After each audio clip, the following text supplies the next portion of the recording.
And hello, everybody. I'm over here on the side. Welcome in this evening. Hope you've been having a great day. So let's start with good evening, good afternoon, good morning, wherever you are in the world. My name is Digital Dragon, aka Luke, and this is the Dragon Den.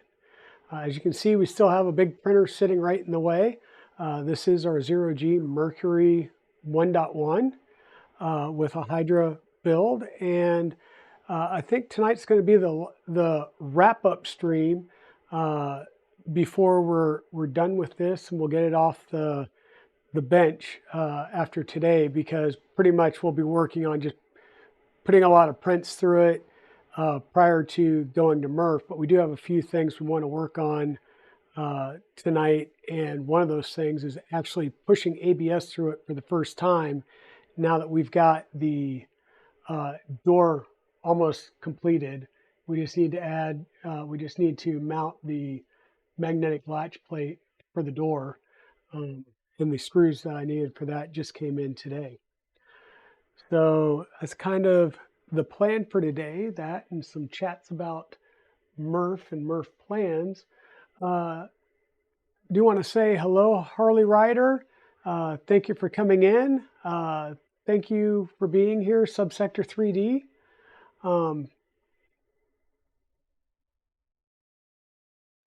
I can't fit in this printer per se, but I can kind of do like this and be like, hi. I'm smaller, but I'm not that small. Hey Timor, how are you doing, my friend? Glad you could join us this evening. So we've been working on a few things over the last few days. You'll see that my tube's disconnected. That's because, well, my power being my power, it just went out on me as I had two printers going and heating up at the same time. And so I had a print that failed a little bit early. Here, let me jump screens. So I've been printing out these, I think they're Truchet coasters for MRRF. And it's a really nice, cool print. And when you do them in a dual color filament, they really get pretty cool looking real fast as you move them around in the light. So I've been printing out a bunch of these.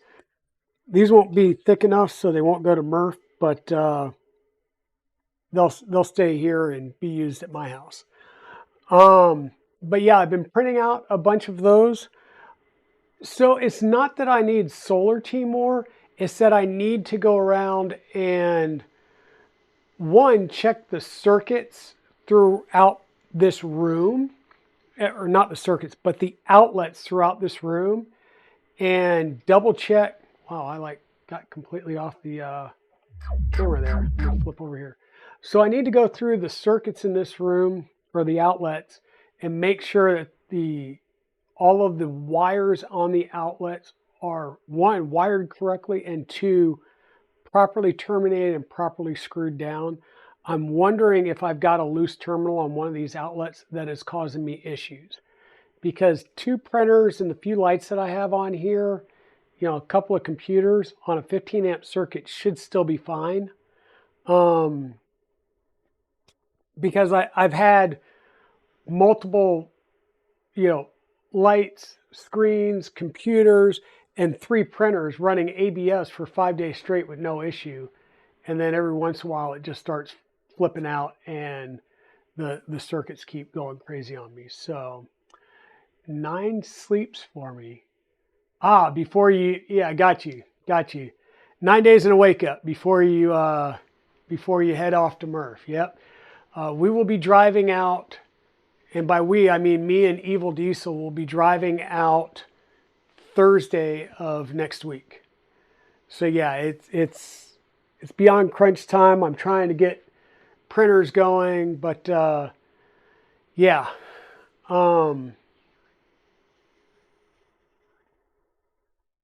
So what did this printer cost me to build?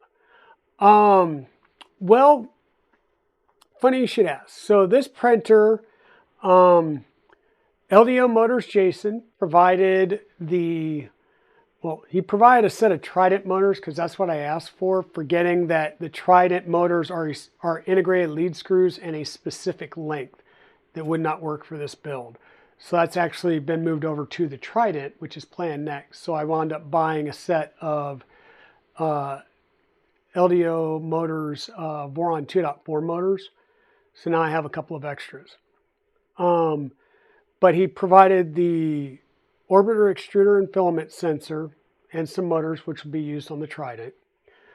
Big Tree Tech provided the Manta M8P board and the CB1 module, which makes up the brains for this printer. And KB3D, Chris over at KB3D, provide the linear rails, the belts, the pulleys, the bearings, and the Big Tree Tech EBB 36 CAN bus board, as well as the UTC board for this build.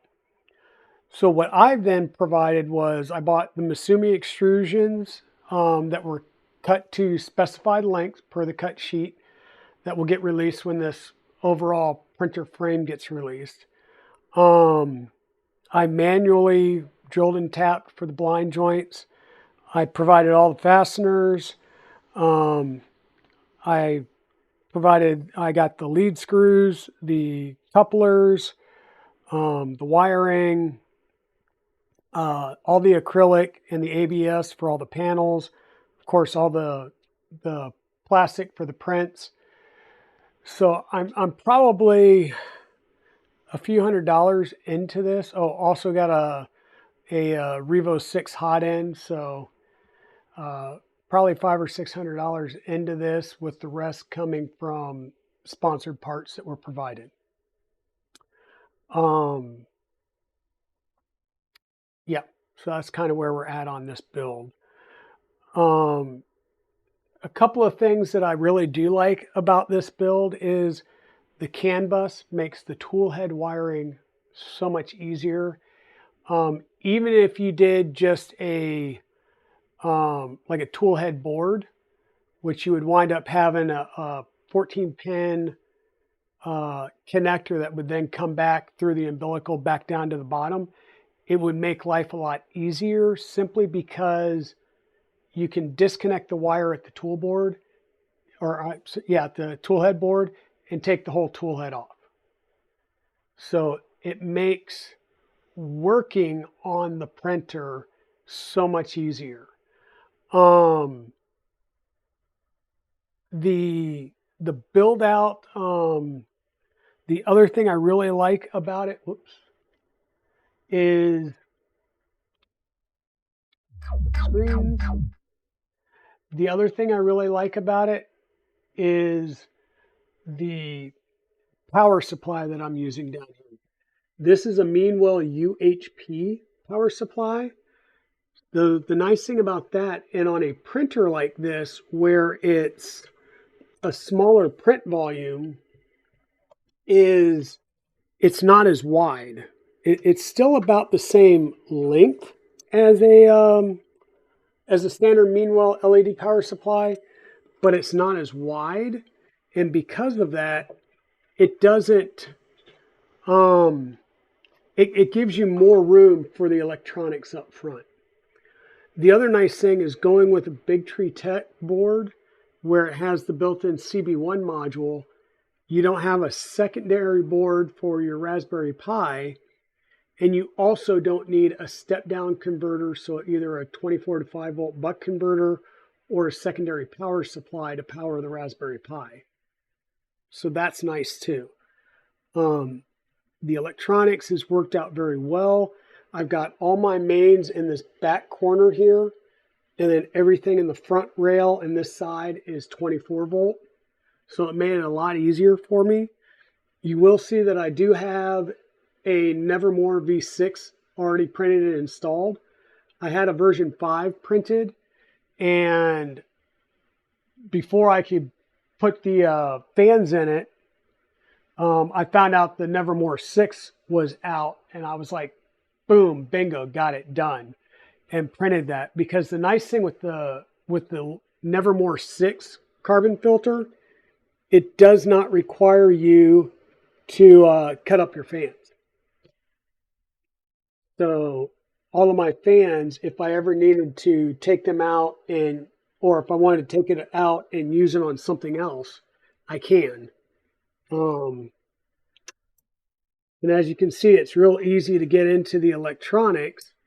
And the nice thing with this printer, like with the Voron, in order for me to do what I just did and get into the electronics, I have to flip the printer over. Well, these printers aren't light once you get them built.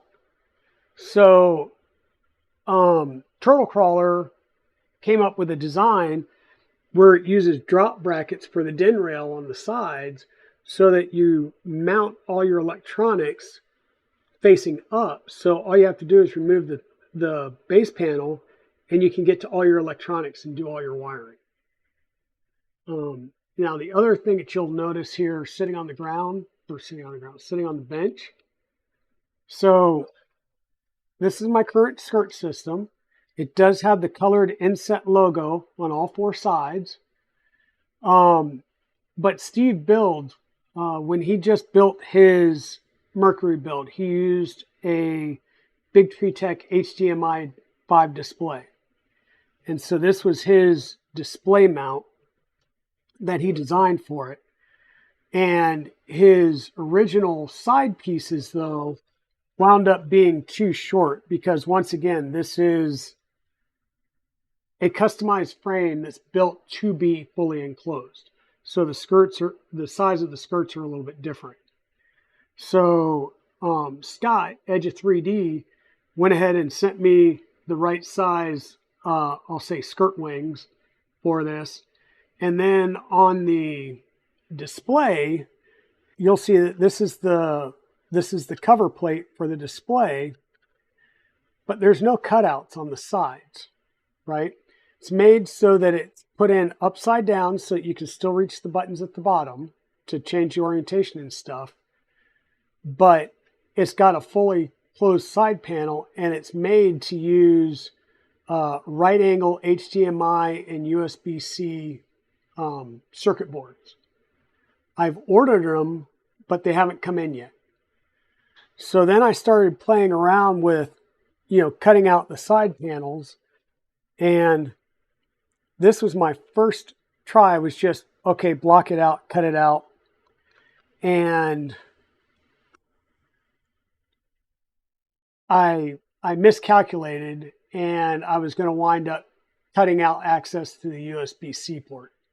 So I was going to have to redo that. And it's like, okay, I'm either going to cut the side off completely or I need to do something else. And I like the aesthetics of blocking out the sides, especially since it's sitting at an angle from the base. So I went with another one to try and just cut out the side piece. And if I put it on there right, you'll notice I cut out the wrong side. So, or I'm sorry, no, I did. I cut out the right side, but I didn't give myself enough slack and I can't plug in the HDMI port. So then the next revision, and the one that'll go on here, will be this one, which gives me a cutout where I can run my HDMI and USB cords. And what I'll do is snake them through here around and plug them in.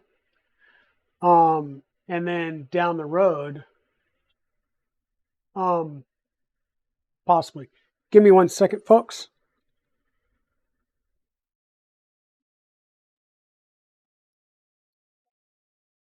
Okay.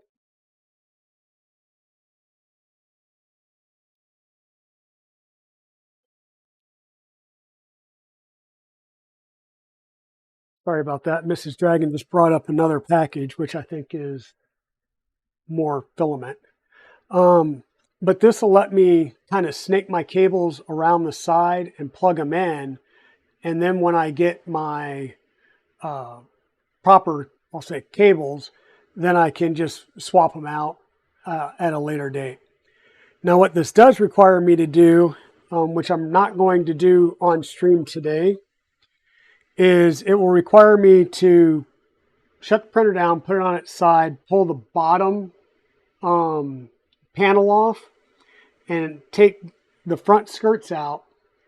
And then while I have my front panel off, because I'm changing the skirts, the holes, this one I believe will be in the same place, but the other hole here will be different. So I'll have to drill a couple of more holes to add a couple of more and put heat set inserts in here so that I can tie the panel back down. But yeah, that was kind of my iterative process, and I'm going to keep the one that's got no cutouts on it so that I can use that once I get the pretty cables. But I'm debating whether I'm going to install this screen prior to taking the printer to MRRF, just because it's one more thing that's going to be hanging out the front of the printer that could potentially get damaged or broken off or hung up on something trying to get it in and out of the truck to get it to the site. So it may not get installed and be there at MRRF, just because I don't want to take the chance of damaging it or the printer in the process. So let me set these somewhere.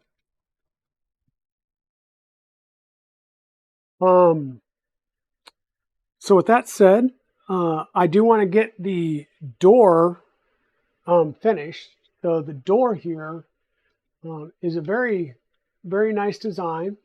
So each hinge is a two-piece hinge. You have a piece that goes into the door, and you put heat set inserts in the hinge. And I just used M3x6 button head screws to attach the hinge to the door.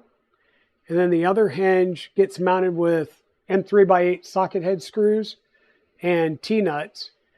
And in the hinge part that attaches to the door, there's two small bushings that get inserted. The call out was for copper or brass bushings. And of course, the ones that I saw online could not get here in time. So I actually ordered ones that were palm coated brass or palm coated bushings. So I have a little bit higher end bushings. I paid a little bit more for them, but I won't have any problems or any issues with them. And then there's M5x40 pins that go down in between the shaft there. And then on the door, you'll have a piece that mounts up here in the corner with a 10x3 magnet, and another piece that mounts down on the corner. And these use two M5x8 or longer countersunk screws that go right into the bottom 2040 extrusion ends. And it once again will have a 10x3 magnet that's just press fit. I didn't have to glue either one of these. The fits were just that well. And then, see if I can get this in screen here. On the corner, we've got a corner piece that gets attached with VHB tape, and it holds a 10x4 magnet. And you need the 10x4 magnets here because a 10x3 just doesn't have enough strength. It's probably just the type of magnet. I mean, I haven't seen an N52 10x3 magnet out on Amazon, which would definitely give you the holding power. But you'll have a magnet in both of the corners, and then you'll have two standard 6x3 magnets. Whoops. That'll get as part of this bracket right here to hold the door handle. And I do have a couple of N52 magnets on that piece just to help provide a better hold. So with that, let me just take a quick stop here and acknowledge everybody that's popped into the stream. So let's see, we've got Dutch Dude. Hey, Dutch Dude. Harley Rider, K2 Kevin, Major Gamer Geek. How's it going? Nick, Pez Liz, Rogue Girl, Stephen Poole, Subsector, Timor, and Zombie the Hedgehog. How's it going, everybody? Hope you're doing good. Hope you're doing good today. So, one of the things that just came in today that I ordered because I realized that I gave all of my M3 countersunk screws, which is what I need to put the mag plate here. I gave those to Evil Diesel so he can go put together my Death Racer. And so what he's doing is he's putting together his Death Racer, and he took my rolling lower part, and he was going to build them both side by side and get them up and running because I've been running out of time. And I was like, well, crud, I need more screws anyhow for the dragster. But normally when you get these, this is just a standard kit, but the packaging for this, and this is the iExcel 1500 piece M3 screw set. So it has all kinds of screws, nuts, washers, the whole 9 yards. But it comes in a fairly sturdy cardboard box. And then it has the plastic bin that's got all the different sizes written out on it. And I mean, I'm just shocked of the packaging that came for the iExcel kits. And I got another one that came in today as well that was all M3 button head screws because I was starting to run low on some of those from my Boron builds. And I was just, I'm just saying, I'm just kind of shocked at the packaging quality, especially considering I've got a bunch of other stuff from Amazon, and you'll get like, you know, you'll get a package like this, and either this humongous envelope or in a box, or worse yet, you'll get something like I had a square, an actual machinist square that they had to deliver to me 3 times because 2 times I got an empty envelope because the machinist square was just thrown in an envelope and it actually tore through the envelope in handling. And so I got delivered an empty envelope twice. And finally they got it on the 3rd time and sent it in a box. But yeah, the other thing on this door is actually all of the panels were designed, the panel clips and stuff were designed to use 3mm thick foam tape. So you can get, if you can find 3mm, great. If you can't, go ahead and get 1/8 inch thick tape, just about the same. So, yep. Definitely need to have foam tape if you're doing an enclosed printer because that will give you the airtight seal. So, thank you for the hype there, Zombie. Appreciate it.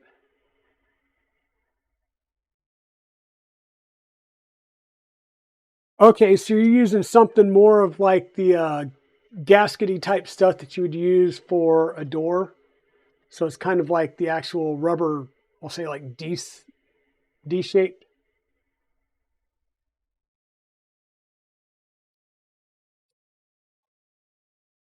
Yeah, and this is why you need to use countersunk screws here as well as down at the bottom corner, is so that it doesn't interfere with the door itself closing. But, you know, and that's why I definitely wanted to make sure I had some good magnets here. So I used the thicker ones at the top, bottom, and some M52s on here, is because of that 3mm tape. It does kind of squish a bit. So you need something to help make that good seal. Yeah.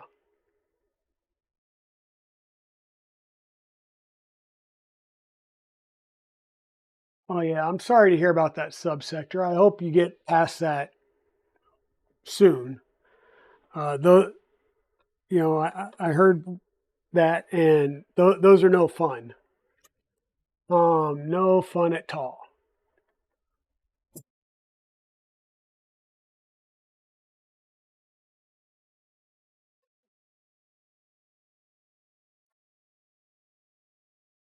Um,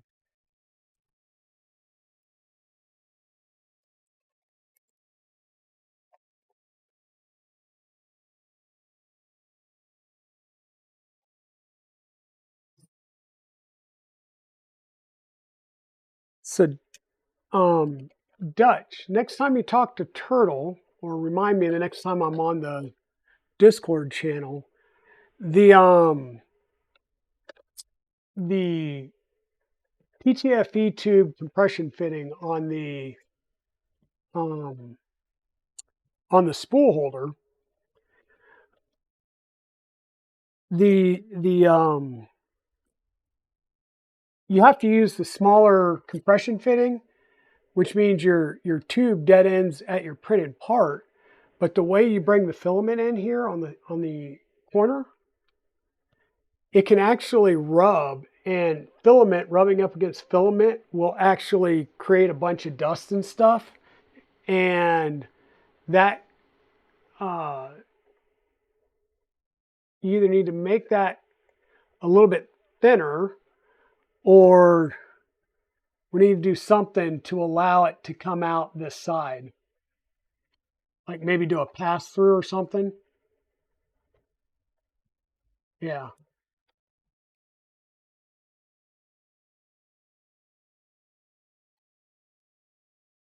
Gosh, I don't need that much. Um,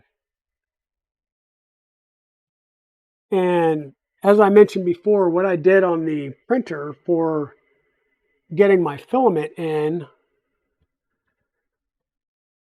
was I drilled a hole up here in the back, and it's just offset like 10 millimeters, so like a centimeter to one side or the other of center, because our umbilical is right in the center, and I didn't want them to interfere with each other. Um, so it's just off center, and you either need to have special plastic bits or use something like a step drill bit, but go slow. If you apply too much pressure to this plexiglass, you will crack it or break it or shatter it.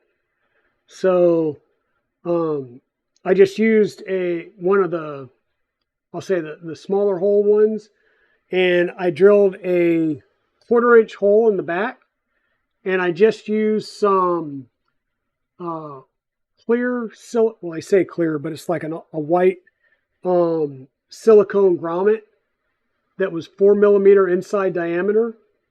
And so I just put calipers and figured out what the I'll say the pass through hole needed to be, and it was right about 6 millimeters. So I drilled a 4 mil or a 1/4 inch hole, and I started coming in. Once I hit 1/4 inch on the one side, I stopped and came back through the other end, which let that edge get nice and clean, right? So I didn't have a nasty bird edge or something, and pop that silicone through, and that's going to allow a decently tight fit on the tubing, but still give you a good seal on the acrylic. Yeah, and a pop-up tent. Reality has one that you can use.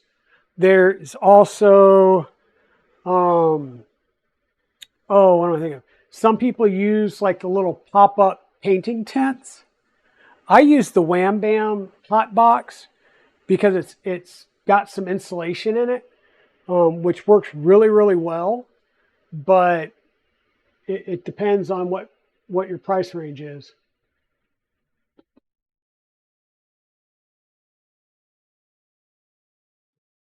Um, yeah, the Creality frame is a little more black.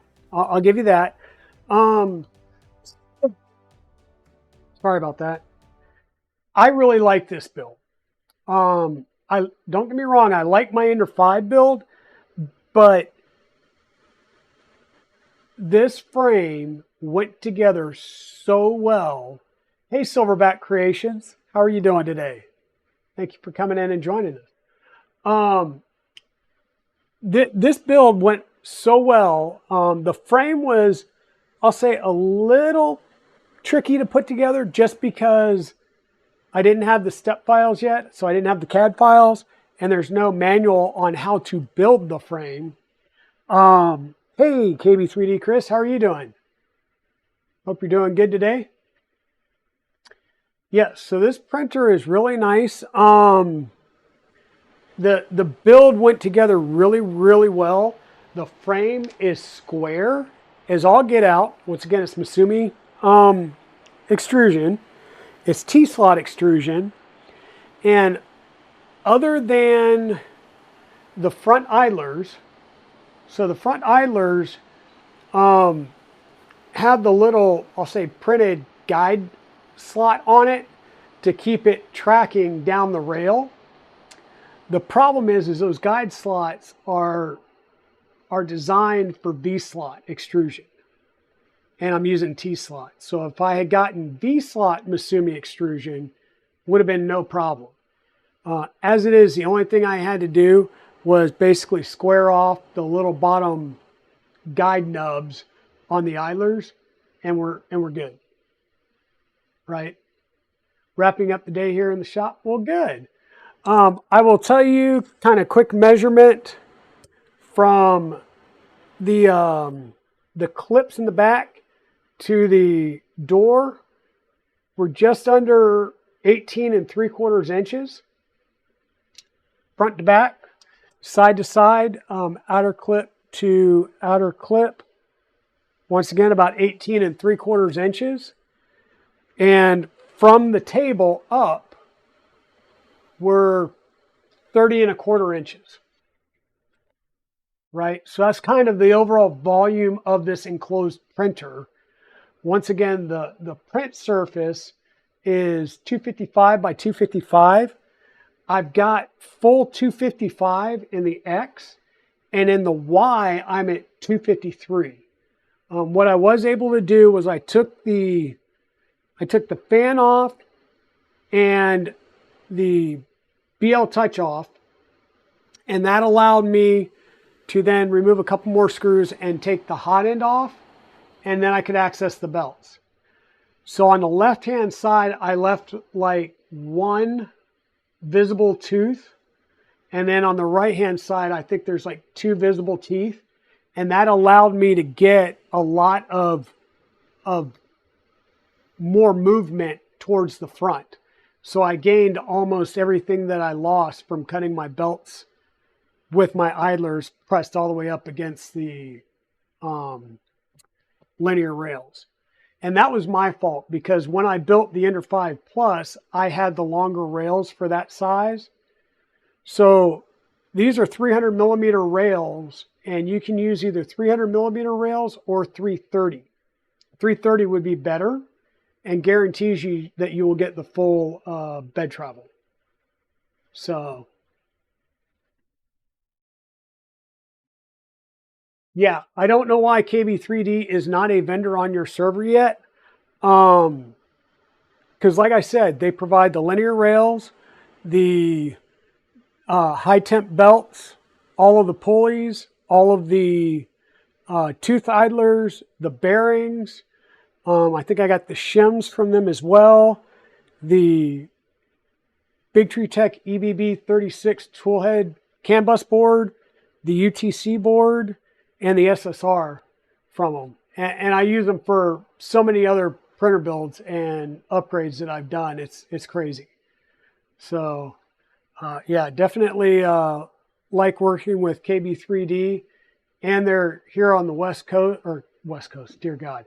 They're here on the East Coast, which makes shipping so much easier and quicker as well. Yes, KB3D is legit. They are legit, and they will be at MRRF. In fact, all three of the vendors that provided material support for this printer will be there. So once again, we had LDO Motors provide a Trident motor set, which will actually get used on the Trident because they're too short for this build. The orbiter extruder and filament sensor.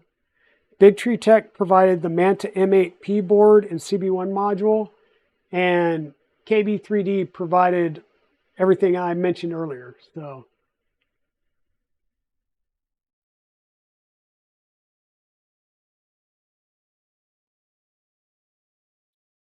depends on the context. Nice, Chris. Nice. Okay. So one of the things that I did was we just loaded up KVP. This is their Sparkle Blue, not the fluorescent blue that we used on all the printed parts. But I loaded up the Sparkle Blue because the other one's still in the V0 right now. And I'm going to just get something going on this. So I'm going to go ahead and start getting it warmed up while we chat.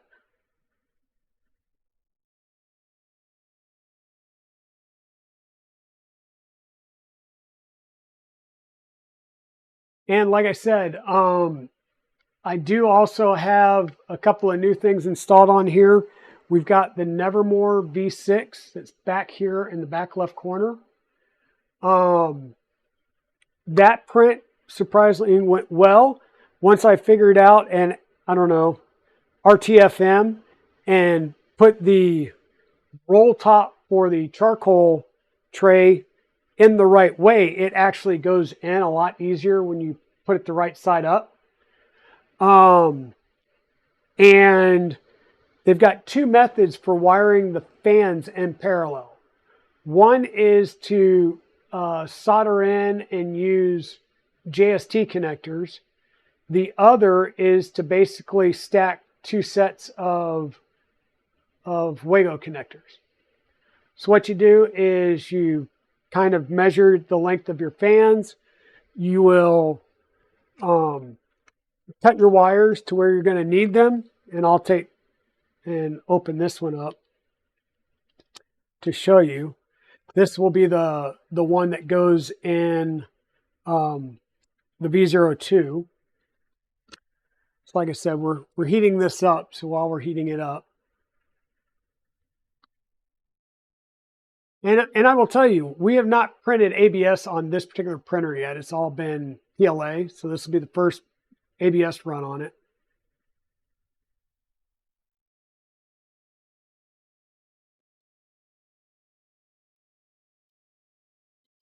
And I will say that this is a pretty tight fit, which is good because you want a pretty good airtight fit.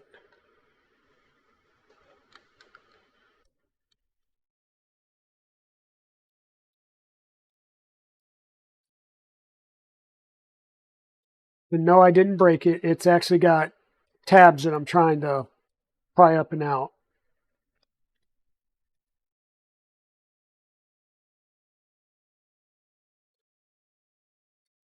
There we go. So the door, or this front door, has very slight tabs right in the middle and one at the end. And that's what you heard pop, was me using this little open area here to get a screwdriver in there and pry the top up. But the way this works is you've got your two fans. In this case, I'm running Winsen dual ball bearings. The other one that's in there is running GD Stein dual ball bearings, and I have some honey badgers on the way. But you basically figure out the lengths of your wire. You will peel back and strip your wire sets, and you'll put your red into one, and you'll twist your blacks together into the other, and then you'll take just a length of wire that will go into the other side, and then you'll simply press fit these down in here, and it's a pretty tight fit. Okay, And then you've got a little cap that goes on the wire that'll slide in and close the front. And then you just run your length of wire and put a JST connector on it.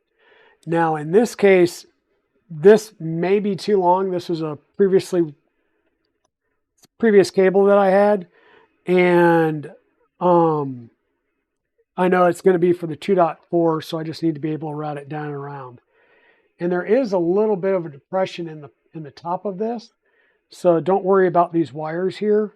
This one you do need to pop out of the side just because there's no room there for it to go out and then come back up like I did this one. But you'll just line it up and put the door back in. Press fit it closed.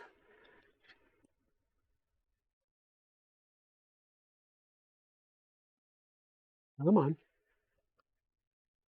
Like I said, it's fun getting those little tabs in.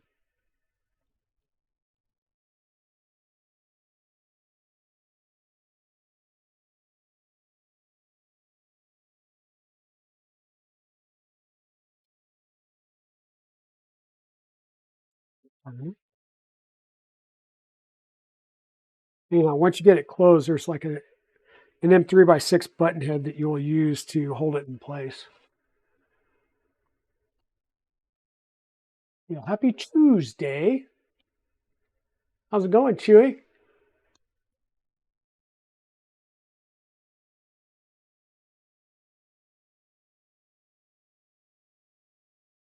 Yeah, but the folks over at KB3D are really good guys. Well, good guys. Yeah, they're good folk, guys and gals. And like I said, they're great to work with.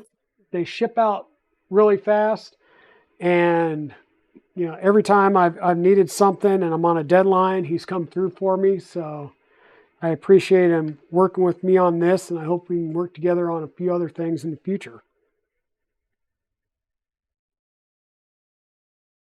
So our heated bed is about there.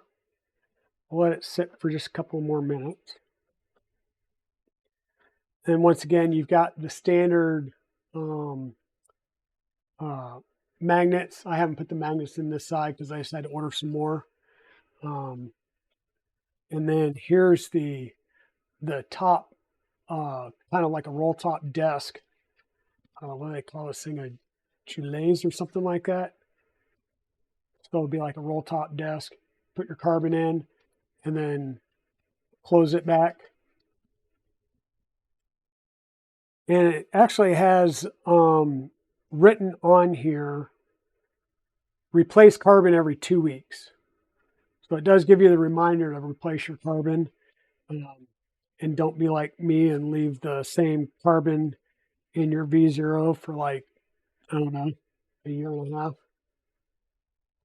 But it kind of stops doing what you need it to do after that long. We'll get this run on the 2.4 before going to MRRF. So we'll have the ability to run ABS while we're at MRRF with both of these printers.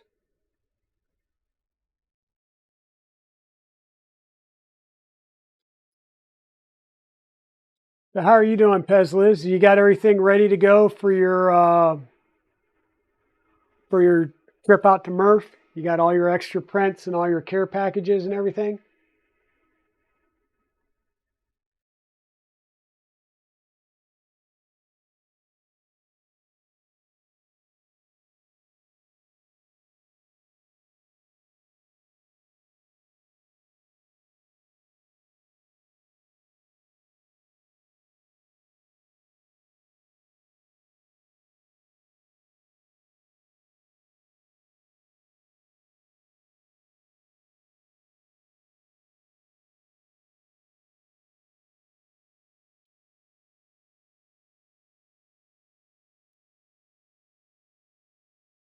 Oh, you finally broke into the Pet G world. I tell you what, Pet G can be very frustrating sometimes, especially if all you've done is like PLA and then you switch to Pet G for the first time.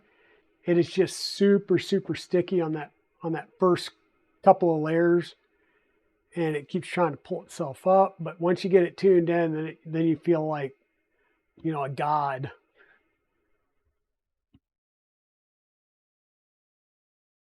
Yeah, I'm going to try and start getting some stuff ready to be packed as much as I can, and then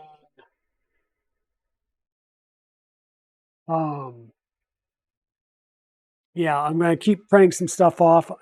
Like I said, I'm planning on bringing a few things that I can put out on the table for people to take, because I know they're going to take them. I will not be taking one of my helmets because I'm afraid that somebody will take one of those, and that'll probably upset me. So, Caesar's pie. Well, it is once you first do it. If you've never ever done Pet G and all you've done is PLA, the first few times you do Pet G is infuriating.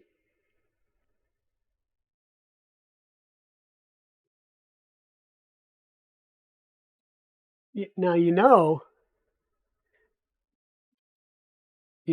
if you're going to say it, it's going to come out. When you say it, it comes out.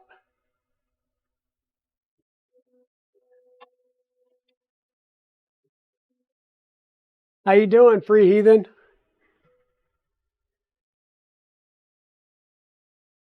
Yeah, I need to. So right now, this printer's bigger brother, the Ender 5 Plus downstairs, pretty much the whole tool head's taken apart on it.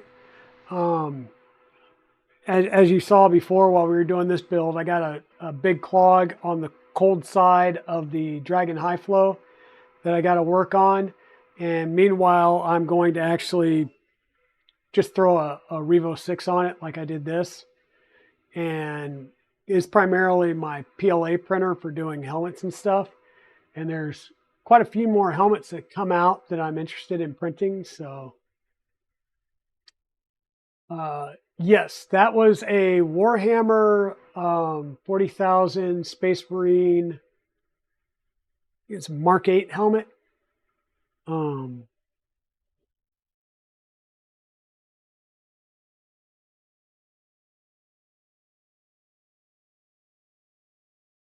Yeah, well, and my prints have actually gotten better than these two helmets, because these two helmets, which were also done on the Ender 5 Plus turned ZeroG, you'll see a good amount of Z banding on here. I've got that all cleared up now by switching out the couplers on the lead screws. But yeah, this is my Space Marine Chaplain's helmet. This is the one that I think would be cool to take to MRRF, but it would break my heart if somebody walked off with it. So you're going to do a plus size of this one? I've thought about, I think I have some extra extrusion. If not, I can buy some extra extrusion. And I thought about whether or not I try and print not print, but add the shell for the Ender 5 Plus. But yeah, it is big. It does not come into this office because it as it stands, the feet go the full width of this table. It sits on the actual steel shelf brace, not the shelf itself. And adding the enclosure to it, it would not sit on this table. So it would have to stay, I mean, right now it stays downstairs in the dining room, much to Mrs. Dragon's delight.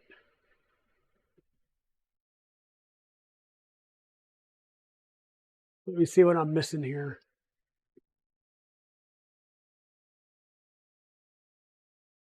And thank you, Pez Liz.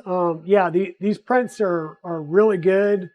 I'm getting some good prints, and I prefer to build helmets that have the ability to be printed all one piece rather than multiple sizes, because different parts printed in different orientation that cool differently, then you wind up having really noticeable seams and stuff like that winds up being a pain, and you have to go ahead and do a lot of post-processing to make them fit and look nice.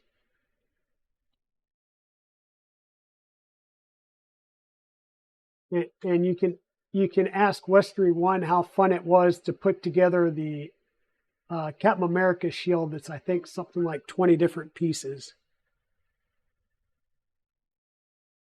So yes, I do have my starting G code. It does a home, then it does a Z tilt to get the bed flat, and then it'll do another home. And now what it's doing is going through and doing the purge line, which, give me 1 second here. Perfect.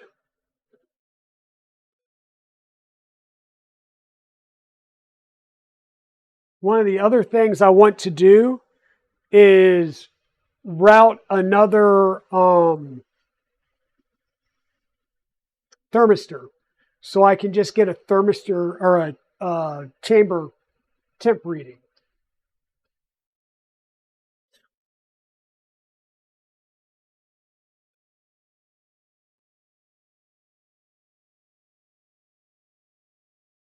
Yeah.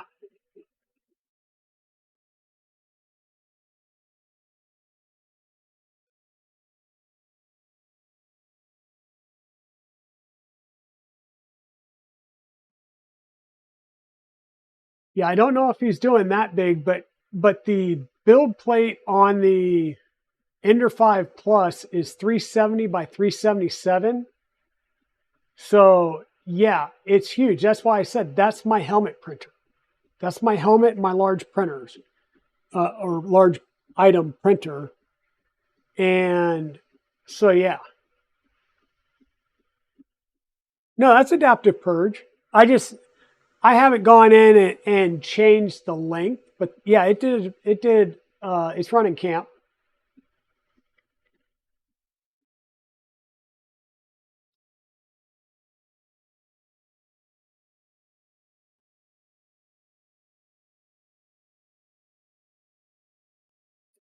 And so I was chasing some issues with this printer over the last couple of days, and I was sitting there going, why is it not keeping its level? Because I thought that it was having an issue with level where the item in the back would print fine, but then the two items in the front, it seemed like it was too low and it wasn't extruding. Yeah, so apparently I was running Silk PLA at like 220, and it doesn't like that, especially on a file like this that does a lot of retracts. So that was an issue. Is luckily I didn't get a clog, but it was retracting so fast that the filament was starting to get soft up in the cold zone. It wasn't fully melted, so I didn't get a jam, but it was causing me some problems. And then once I dropped the temp down to, like, I don't know, 195, which would be a standard PLA temp range, it worked just fine. So right now, this is a ZeroG test cube running with my fast boron profile. Oh, that's not really holding there. Bottom's holding good, but top's kind of flapping out, so I'll have to do something with that. And then with the standard, I'll say the standard ZeroG first layer height. Because if you don't, parts of this print don't come out right.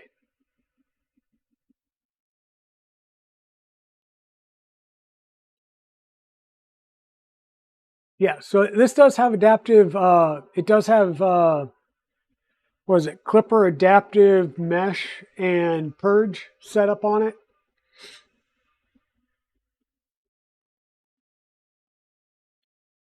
Yeah, well, I put it down to 195 and it worked just fine. It worked great at dropping it down to like 210. It was still doing good. but I realized that I was just printing way too hot and I wasn't going, if I was trying to do like 500 millimeters a second maybe, but I'm not. And this is 100 millimeter perimeters. I want to say my Excel's somewhere around 7,000.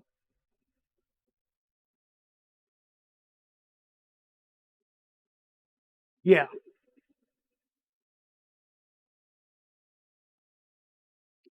Oh, and by the way, let me bring up my browser over here so I can show you guys. If I do browser window, that is actually the browser window.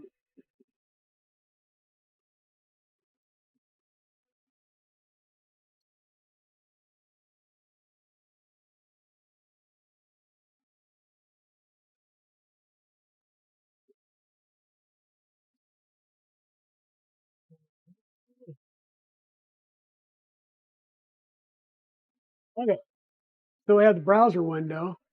Um, Let me see if I can't scroll down through here. So it did the adaptive mesh. There's the probing for the mesh.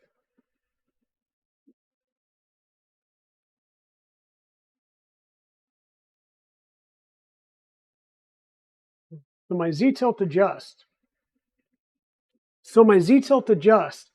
I currently have my tolerance set at 0.0015.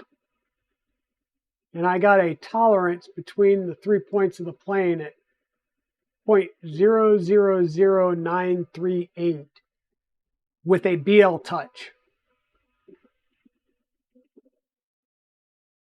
But just saying, you can get very good results with the BL touch. And then this is a little bit hard because doing the camp, it only meshes the part of the bed that it needs to.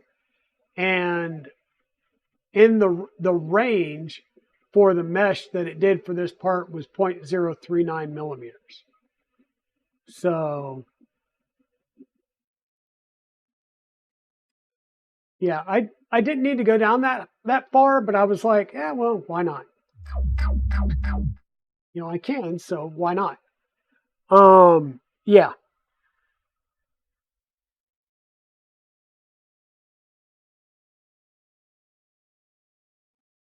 Yeah. Now, who all's going to Murph, and when are you guys heading out to head over to Murph? And are you driving or flying?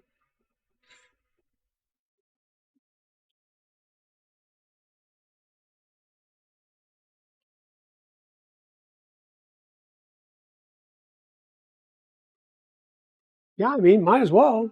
If the mechanics of your printer are good, you can get really good resolutions. And with the maybe walking a bit too. Okay, yeah. So you're flying into Chicago and getting a ride from Chicago down, right, Liz?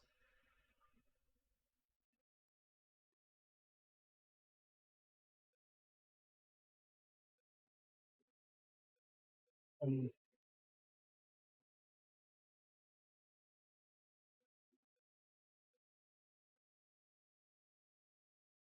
you're watching whoever streams it.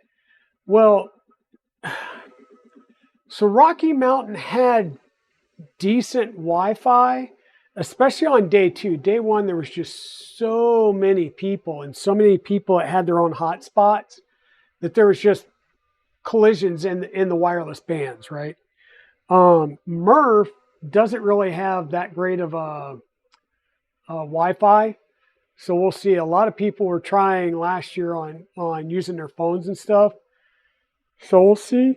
I don't know if I'll do a stream at the show, but we'll see. Yeah, Murph Wi-Fi was rough last year. Um, your spirit will be teleporting there. Okay, Major Gamer Geek. Yeah.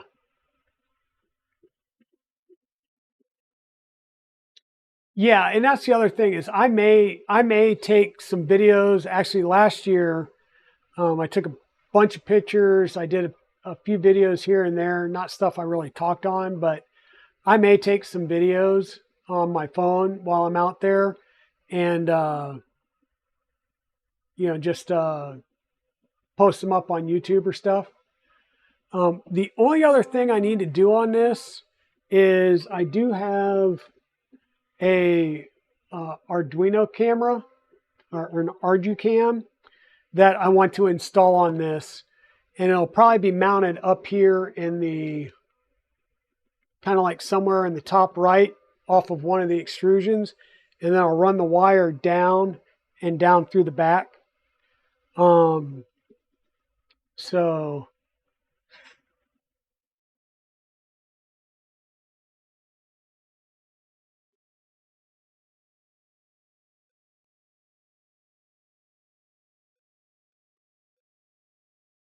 yeah, and you said you're not going to MRRF now subsector, or you are?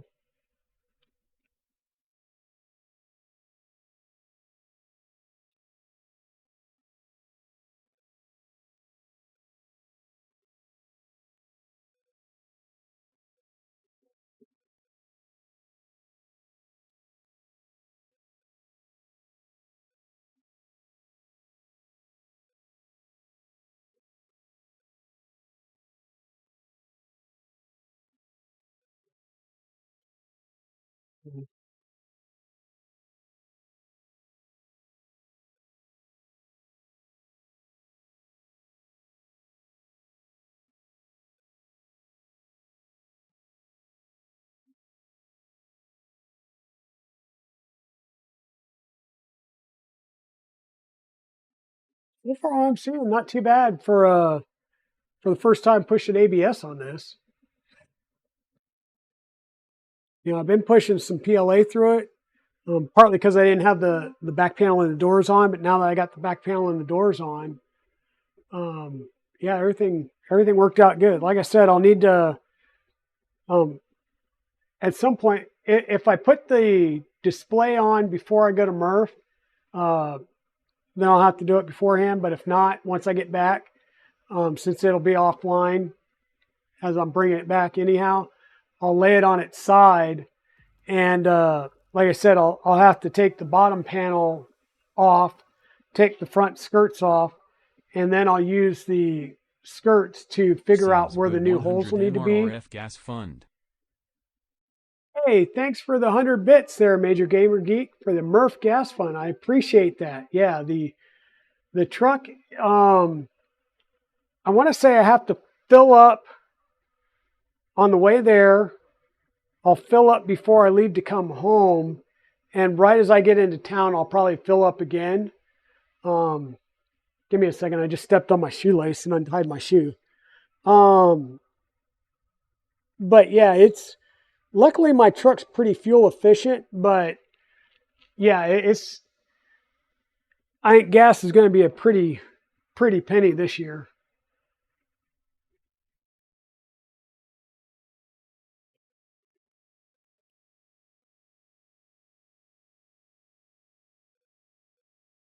Definitely appreciate that.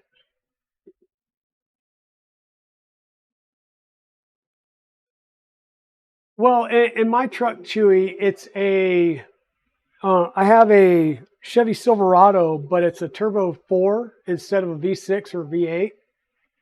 So it gets really good. I'm getting like around 23 miles to the gallon average, and that's overall the miles I put on, I'm averaging 23 miles to a gallon. So, and I'm coming from North Carolina. It's about a 13-hour drive up there.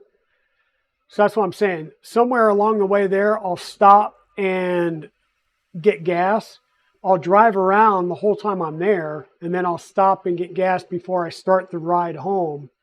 And really, getting gas when I first get here is just to make sure I'm not under a quarter tank, because I'll forget and then try and go somewhere else and not pay attention. thank you for another 100 bits there, Major Gamer Geek. I appreciate it. I appreciate it. Yeah. I will self-promote here. Yes. So bits and subs do great. They help with the channel. Subs will also keep ads from popping up for you, as well as Twitch Turbo. But I do appreciate all the bits, the subs, and donations. If you hit my donation link, it really helps me with getting some of my other projects off the ground. Some of the things that I will be doing post-MRRF is one, working on cleaning up this disaster of a office slash Dragon Den print room. I'm going to get the electrical upgraded and get two 20 amp circuits dropped in here for all the printers. And then I'm probably going to work on getting some better lighting and maybe even building some sound deadening panels for around the room. I mean, I've got carpet in here, which helps, but I need to get some other stuff to help with the audio a little bit. So,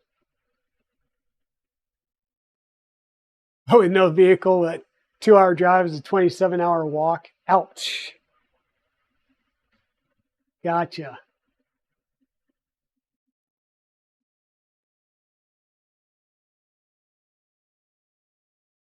Okay, Dutch, take it easy. A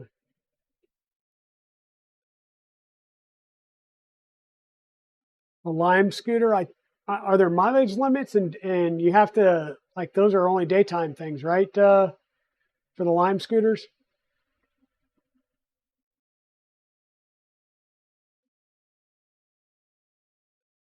Okay, Timor, have fun at Home Depot. God, at least you have a Home Depot. I don't have a Home Depot. I have to drive like an hour plus one way or the other to get to a Home Depot. I only have a Lowe's here, and I'm dying for him to put in a Home Depot.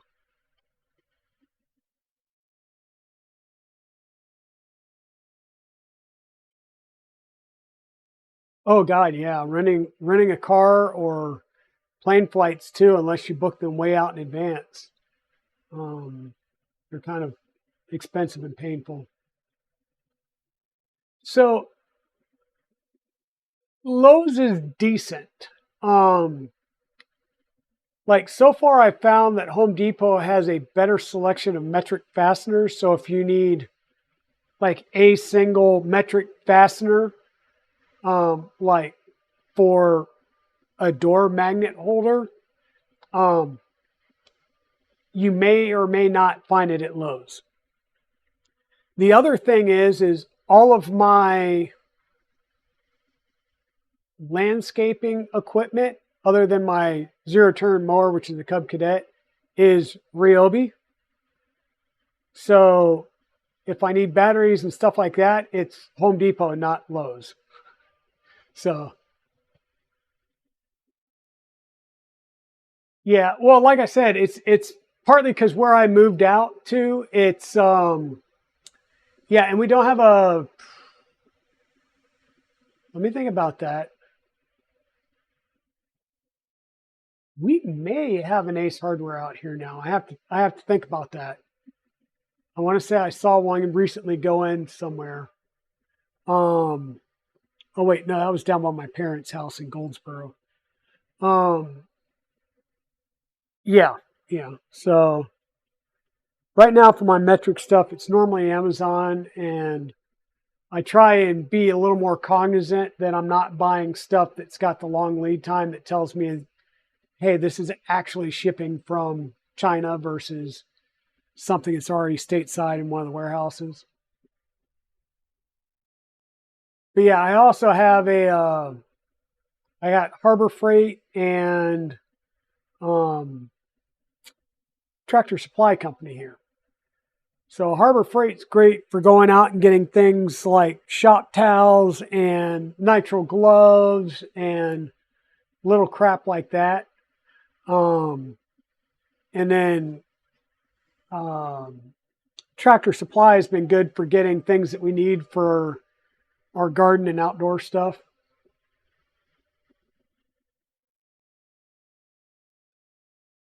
Yeah, I'd say this is doing pretty good.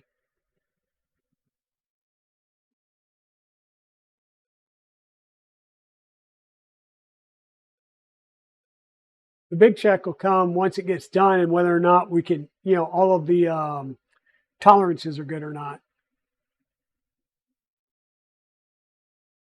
Harbor fraud, yeah, we call it, what is it? Hobo freight. There's a guy I watch on YouTube that goes around and I'll say revives vehicles,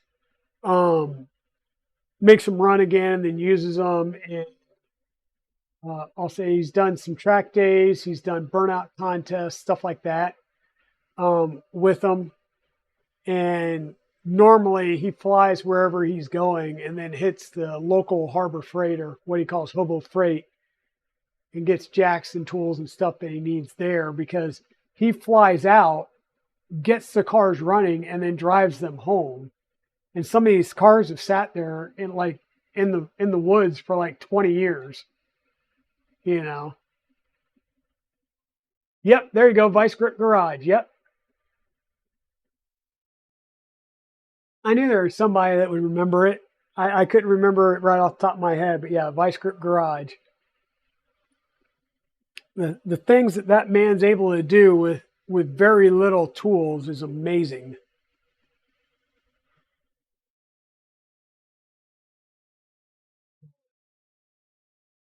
But yeah, so yeah, I'm trying to print a few more things. I've got a lot of prints and little figures and busts and things like that I may take,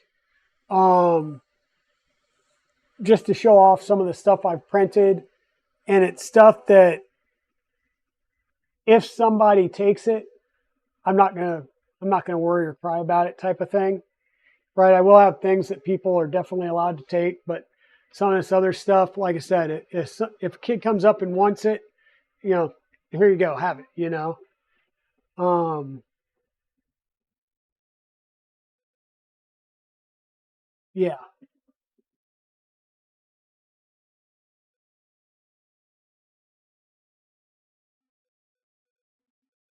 Nope, there has not been a swatch truck on this zombie hedgehog. Our first test prints on this printer was the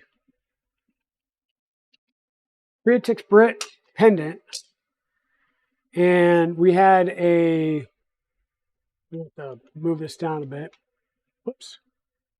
This was a 0.2 layer height and a gray. This is what was it? Gravity gray Prusament. I think I'm trying to block out the tool head so it'll focus on this versus the moving thing in the back. Right? Then we switched over and we did a what was this, Chewy? A 0.1 layer height, and this is Polymaker PLA Pro bronze. And then we went one step further because we could, and this is a 0.05 layer height.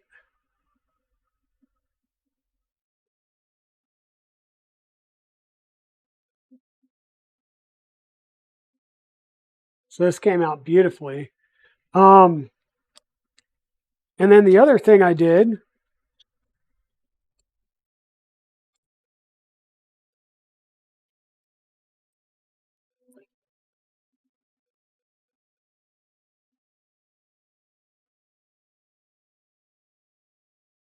you guys may have seen this. This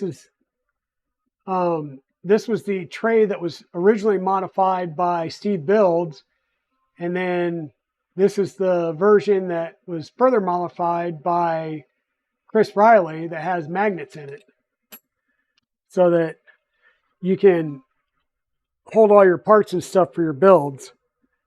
So I got one of those printed as well for the Trident build that'll be coming up soon, like after Murph. My wife wants the frame off the kitchen counter.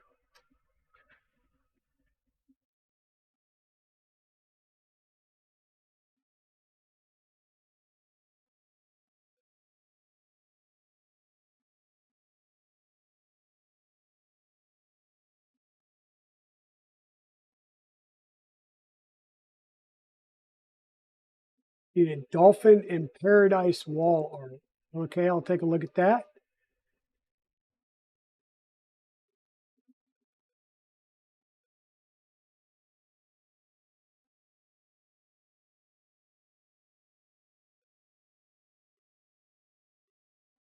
Yeah, it's got I want to say they're the 10x4 magnets in it.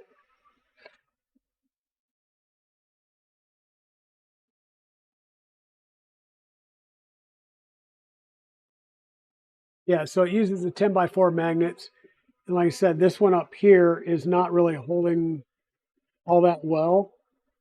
So I may take the corner bracket off and pop out the 10x3 and put a 10x4 in the corner. So it'll be two 10x4s up here in the corner, because this, you'll see this is vibrating because that door is not fully closed. So I am losing some heat through this gap up here.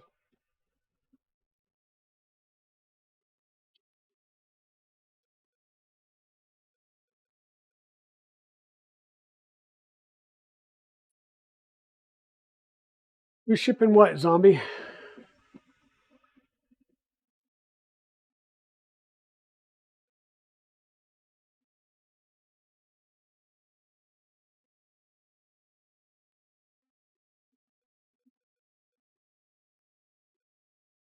Oh, gotcha.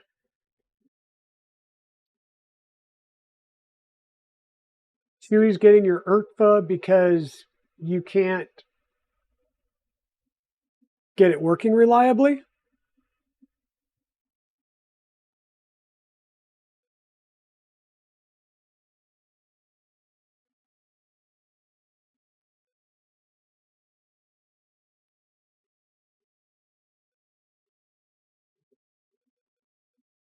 Yeah. Like I said, the biggest issue I had with the MMU2S was getting the right length between, we'll say, the encoder at the ERCFA and the toolhead sensor. Or if you're not using a toolhead sensor, you still need to get that length between the ERCFA and the gears on the toolhead. Otherwise, you can get the two sets of gear or extruder motors fighting against each other, which can cause you some issues. But once I got that squared away on the MMU, the biggest issues I've had have just been my PLA having too much moisture from sitting there and the filament breaking in the buffer, which then stops the print, of course, because you get a filament run out, and just having to come and deal with that.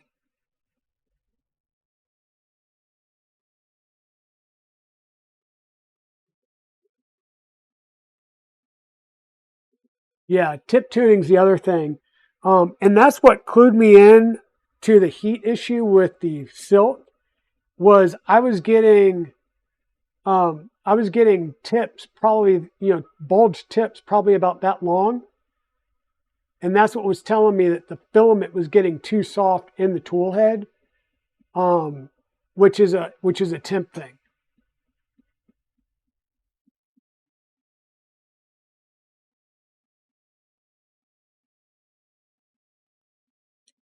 So um, there are filament sensors or versions of the stealth burner and afterburner tool heads that have filament sensors in them. If you're running a orbiter, you can use, of course, the orbiter filament sensor. Or if you're running a Sherpa Mini, you can print out the part that allows you to basically use another screw in the lever and an end stop as a filament run filament run out or filament detect sensor right at the top of the tool head. And that's what I'm going to use with the trad rack. And I was seriously thinking about tossing the trad rack on this build once I get back from MRRF. Just because I'm not sure I want to futz with it at MRRF.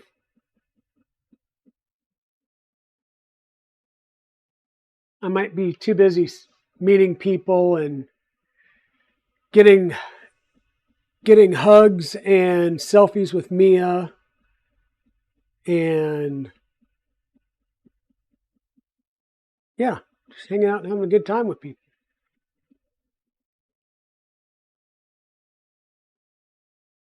Oh my God, you're using the Sprite.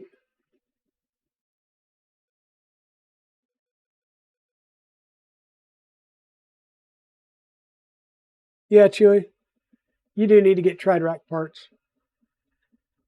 And the biggest thing is the 623 bearings. Make sure you get 623 bearings, not 623 flange bearings. Pay attention when you order. Ask me why I know.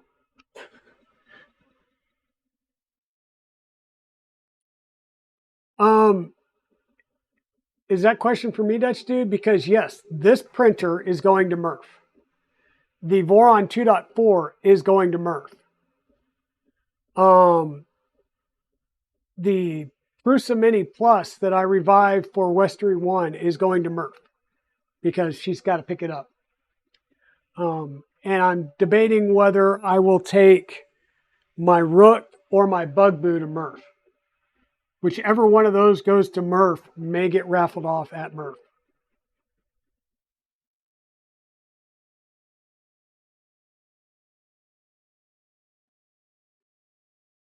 Yeah. I know because I now have a very good supply of 623 flange bearings. Yes. And if you want, Chewy, whatever printer you're going to install it on, like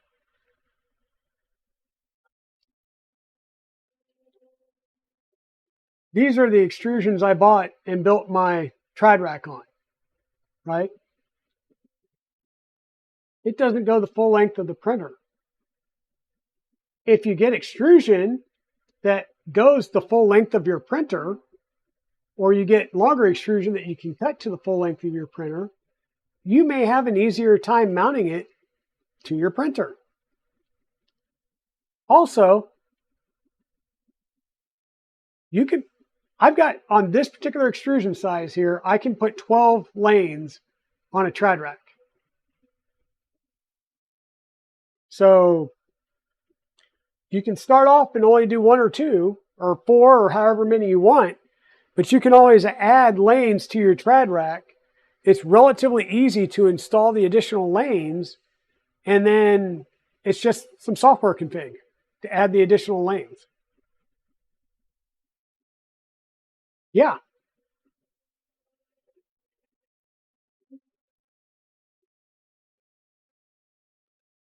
Yeah, just saying. Because I've seen people that have had, I'll say extrusion sizes like the one I just showed, and they're only setting up 4 lanes to start with. But like I said, you build it and you've got the belt length for the full amount, you can just add lanes whenever you need to. So, hey Ash, thanks for stopping in. And yeah, this is a Mercury 1, a ZeroG Mercury 1, which the Mercury part is the Core XY top end, and the Hydra part is the kinematic bed mount. So this is a triple lead screw, fully independent bed mounting system. And this is currently not the. So the ZeroG Mercury 1 is a mod for the Ender 5, the Ender 5 Pro, which is this size, or an Ender 5 Plus, which is their larger size. I have one of those downstairs, and it's 370 by 377 build plate. This build plate and build volume is 255 by 255 by, I'm gonna say it's like 270-ish around for the Z height. This is a yet to be released version that is a full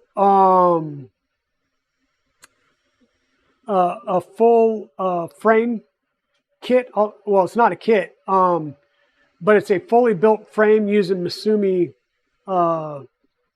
extrusion versus starting off with the base Ender 5. So this is the version. This will be, what are you guys going to call this, Dutch dude? Like a ZeroG Mercury Pro, or just the ZeroG enclosed or something? I don't know.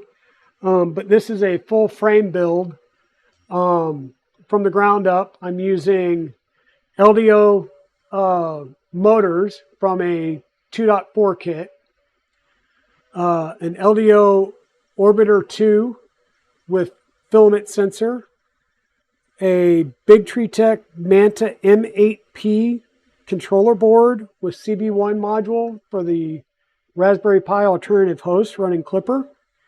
I also have a Big Tree Tech UTC going up to a Big Tree Tech EBB36 CAN bus toolhead board. So the black umbilical that you're seeing only has 4 wires. It has a 24 volt ground, CAN high, CAN low. And then all the other wiring on the board or on the toolhead terminates at that board. Yeah. It's a great little build. It's a great little printer. It's printing awesome. And yeah, future projects will be a full ground up printer build like I just did here. And by the way, I'm assuming that, by the way, Dutch was the approval of my serial request. So this is this Mercury serial number is 2.1.14. So great. Now I might add my serial number to my display case, so I'll have to reprint my display case once more. The plates in the DMs. Okay. Sounds good. I will grab that. Thank you, sir. And I did post a video on YouTube, and I think I linked it out to Twitter for the serial request for this. Not the best plate. I get it. Auto-generated. Hey, at least I can say, Dutch dude, that I was able to get a serial number. Because right now, I wanted to get a serial number for the 2.4 before going to MRRF. And because of Reddit's recent, I don't even know, there's some kerfuffle with Reddit. And the Voron team has suspended their rooms on Reddit. So, yeah. Hey, Rob Inc., how are you doing, my friend? Thank you for coming and joining in. We're just, we're kind of a little more chill stream today. We're printing ABS for the first time on our ZeroG now that we've got the door installed and it's fully enclosed, except for a little air gap right up here because my magnet strength isn't too good right now. So I'll have to fix that. What I'll do is there's a magnet that's connected into a corner piece on the frame here, and that's a 10 millimeter by 3 millimeter round magnet. And then on this door piece right here is a 10 by 4 magnet. Seems pretty good and strong down here at the base, but for whatever reason, this one's pulling away at the top. So I'm going to take out the 10 by 3 magnet on the one side and just put a 10 by 4 on it.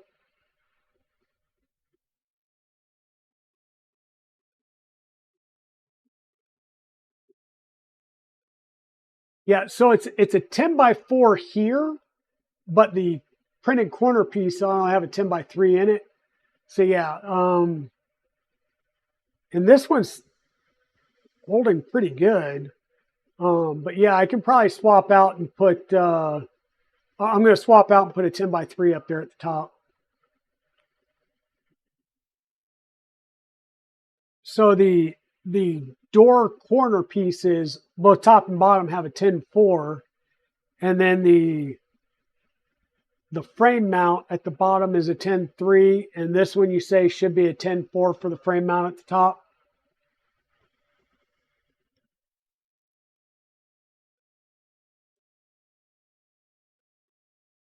The only 10.3 is the bottom one. Okay. Yeah, I'll fix that. I will fix that. But yeah, like I said, I've got my Nevermore in here.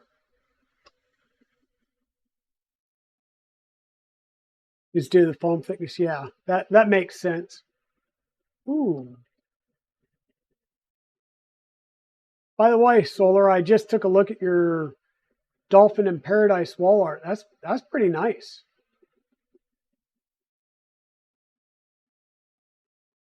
You might have to print that on the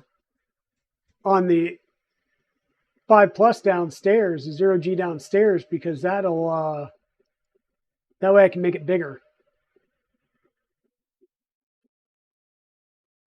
Yep, and I just wanted to double check real fast because there's too many fans going on. My Nevermore fan is running, so I do have my Nevermore fan set up as a temperature controlled fan based on the bed. So whenever you put power to the bed, the Nevermore comes on. And then once the bed is below 75 degrees, it'll shut down. So I wanted to make it a little bit higher because that way it won't come on with PLA, and I don't plan on doing PETG prints over here. Quite honestly, it'll most likely be ABS, so I'll probably be printing a lot of PLA on it, possibly out at the show.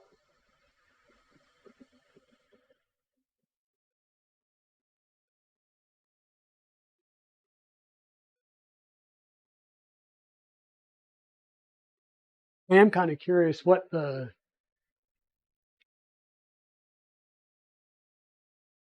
temperature is in this frame, though.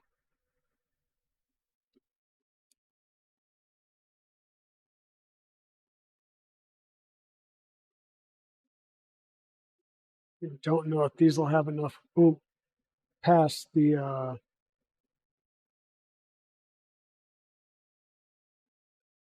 don't know if this has enough oomph to hold it, but we'll see.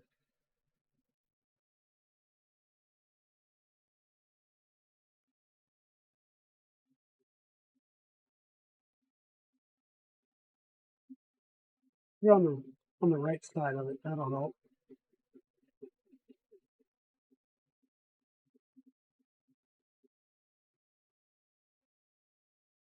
I'll put that over there and see if we can get a temp reading soon.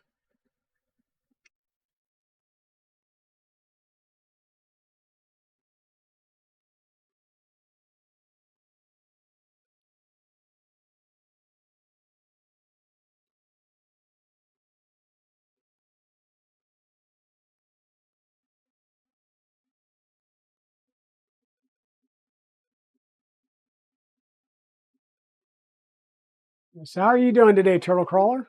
Thank you for coming in, my friend. And thank you so much for getting the rest of these files out to me as quickly as you did so that I could get this one put to bed. Like I said, this is my first ABS print off of this printer. I did reprint the hinges. I still did the colors, and yes, this one is going to Murph, Dutch dude. This one will be at Murph.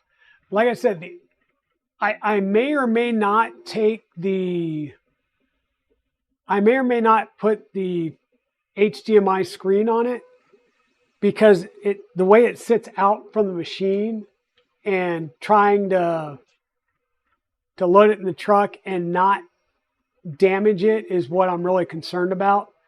So I may leave the screen off, either for transport or just wait and put it back on it when I get here. Oh yeah, the spool holder's not even physically connected right now. It's just hanging there. I will put the English sometimes. I'll put the T-nuts in place so that I can secure it. But yeah, the spool holder will not be on it when it goes in the truck. So yeah, basically anything that sticks off the side, I'll be leery of. Yeah, I may take the handle off just because, once again, it sticks out so much. And I've seen too many people lately that have been moving their printers and have busted their spool holders and other things off the side of the printers. So I may take the handle off and just set it inside when I head out there. But like I said, I do have a couple of printers I need to take with me. This one will go. The Boron 2.4 will go. The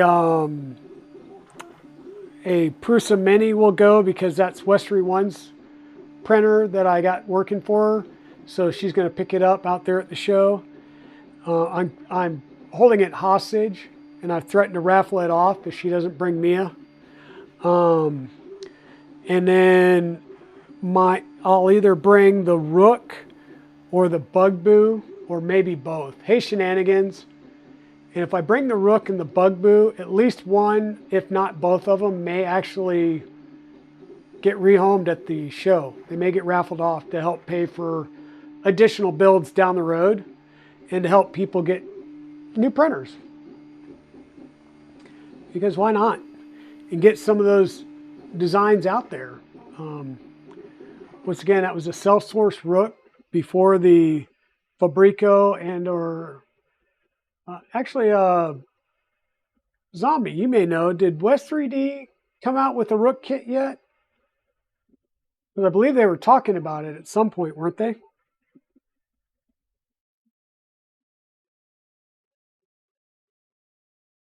How are you doing today, Shenanigans? Hope you're doing good. All right, Dutch, take it easy.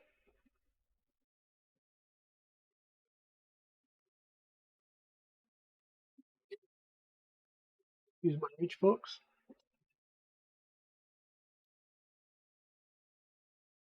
I'm doing good, doing good. It's a Tuesday night, and it's more of a relaxed stream.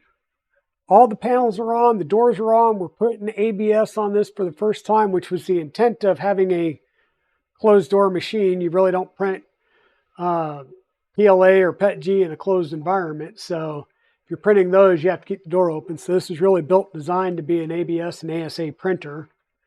Pardon it. There we go. I did get the Nevermore. I had a Nevermore 5 printed, but I hadn't started, tearing apart fans and putting fans in it. And I'm glad I didn't. Because the Nevermore 6 got announced. And with the Nevermore 6, you don't have to tear apart your fans. Which means somewhere down the line, you could reuse those fans if you ever needed to. So I quickly printed the Nevermore 6. So I have a Nevermore 6 already installed and active in this printer. It's down on the side there. So it's actually pulling air in at the bottom this way and expelling it out the top through the activated charcoal. So it's providing some convection flow for the air that's in the chamber, which theoretically would help the chamber heat up a little bit better or a little faster, especially considering the amount of volume that's here. And if I can get that closed, we're about at 32 degrees Celsius. Yep, just at 32 degrees Celsius.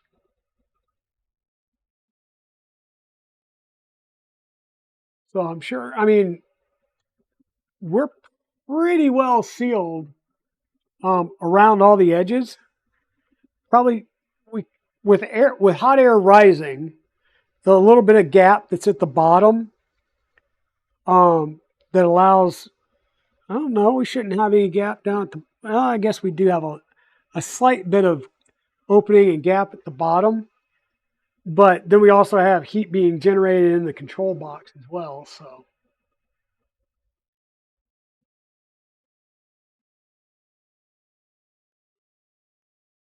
yeah. And so I also have another one that was built for the 2.4 that I need to install on the 2.4 still. And I think I need to add, what, 4 magnets. And then it's just a matter of routing the wires and once again, putting the printer on its side and routing the cable and plugging it in. Which, like I said, that's the nice thing about this printer is eight magnetic clips at the bottom, and the bottom deck panel comes out, and you have access to all your electronics. So you don't have to flip this printer on its side to work on the electronics. So that's pretty nice. I thank you for that, Turtle. Yep, very convenient. And I am just holding my hand here just so I can keep the door closed at the top right corner.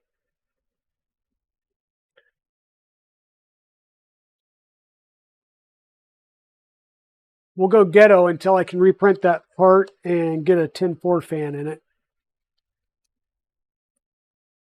We'll just apply a little painter's tape.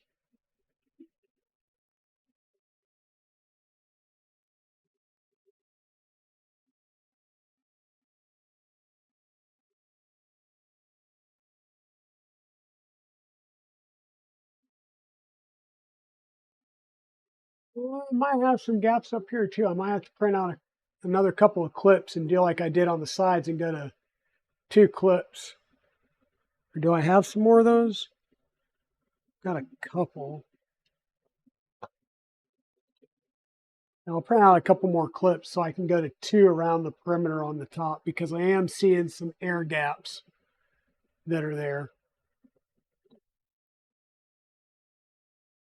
So yes, this is printing ABS right now. It's got a Nevermore running in the base of it that has activated charcoal, and it's for the most part sealed. Like I said, I'm seeing some bulging right here because my panels, I probably could have cut my panels an 1/8 inch shorter on 2 sides and they would fit a little bit nicer. But because of the way I cut them so tight that I'm getting a little bit of bulge with the clips. But yeah, what you're seeing down here is the Nevermore V6. So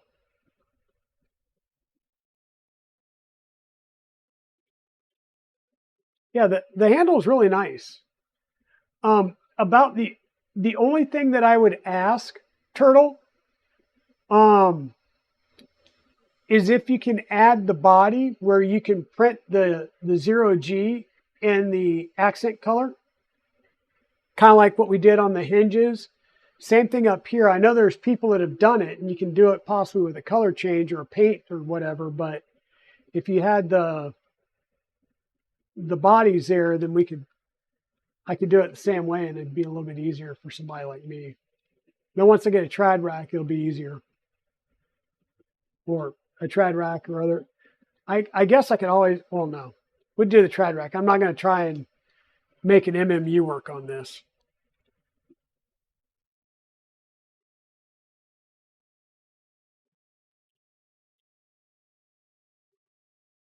No, that handle work. That's a nice handle.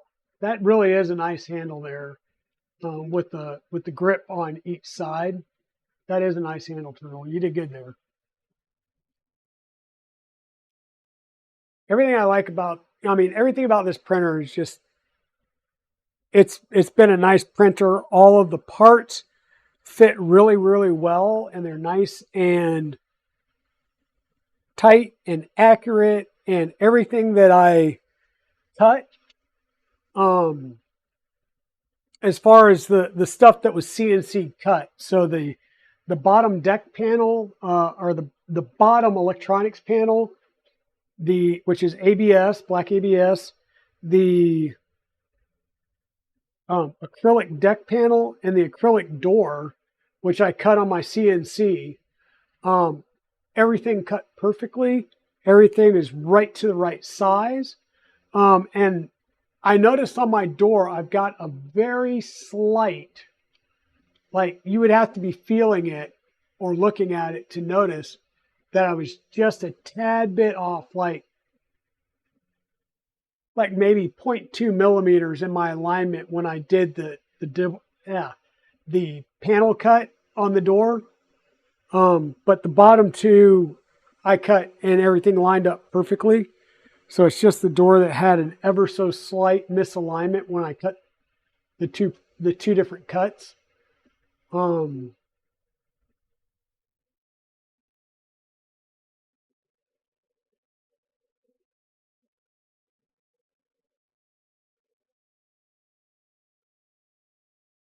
I don't see why you couldn't subsector. You'd like, the hinge designs are great. Like I said, they're 2-piece hinges. The base mounts to the frame with a couple of M3x8 screws into T-nuts. And then the hinge itself, you put heat set inserts into, and it's a through bolt with a M6 or M3x6. I use button head screw. You could use flathead screws and mount those in there. And then it's using 3 millimeter thick foam tape. And really, the side on the door, the foam's fine. I don't need anything else to hold those corners in. Yeah, and then it's a M5x40 dowel pen. It could actually be bigger, but an M5x40. And in the top and the bottom of the center piece of the hinge, you put in a little bushing.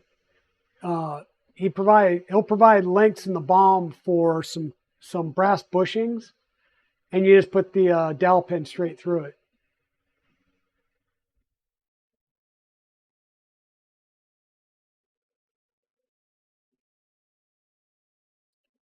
So the prints for the door, I don't believe have been released yet, but Turtle Crawler is the one. Yeah, this is still a closed beta. Because like I said, there are no build documents for this frame, right? But Subsector, if you talk nicely to Turtle Crawler over on the ZeroG Discord channel, he may be able to get you a hinge parts.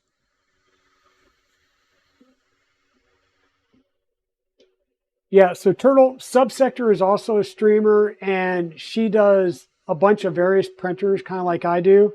Her first, I think, true real build was Frankie, though, right? As far as because you haven't done like any Voron builds, right? You've just really modified printers until you did Frankie. Yeah. You print turtles, does that count? Yeah, she can print and send you a turtle crawler.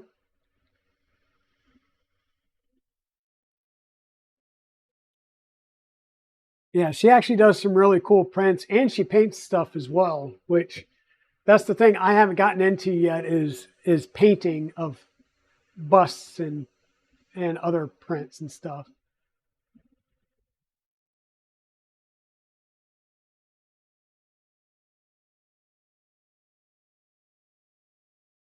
Yeah, so that print's done. And by the way, this chamber, which once again, I do see some little air gaps up at the top, is up at 37.3 C. And my the English. It's hard sometimes. Now, let me pull you guys in closer. So my sensor here, oh great, is, yeah, we're at 37.4 C and 29% humidity. Okay. When I put this in here, and I'll show you the ambient, or the one that's sitting over here, that's, I'll say ambient room temp. And so the ambient is 22.7 and 58% humidity. 59% now. So this is standard room. So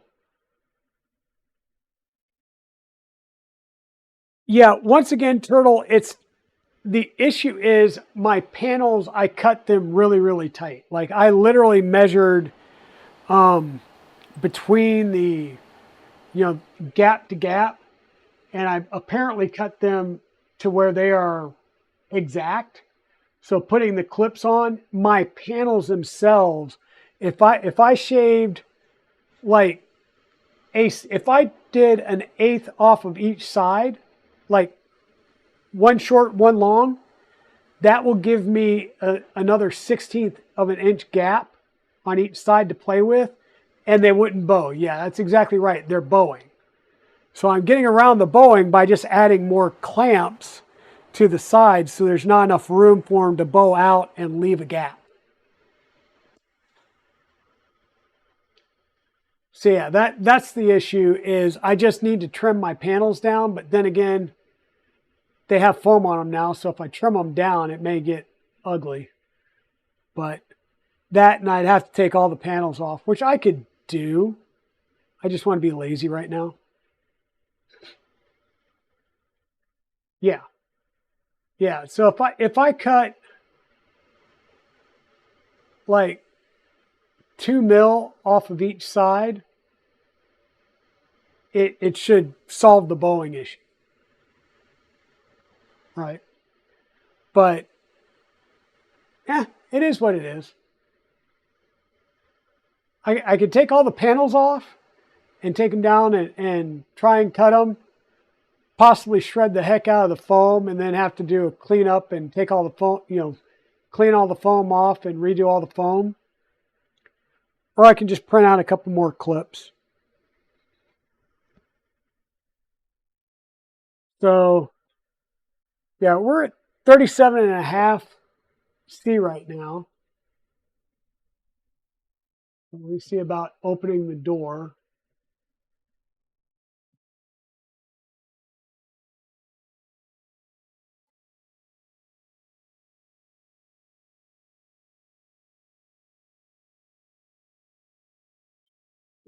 It's still toasty. It's probably going to warp a bit, but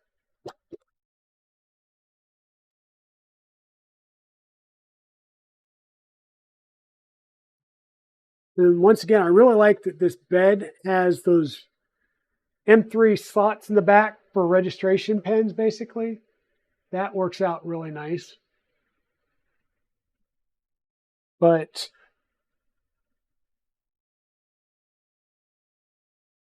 here's our, lighting sucks. Really need to get better lighting in here. Okay, so here's our ZeroG test cube part.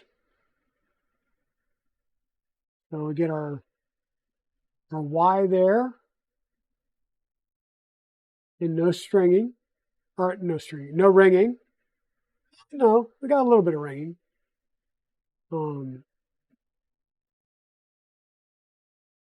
If it will, there we go. I do see a little bit of ghosting and ringing on the Y.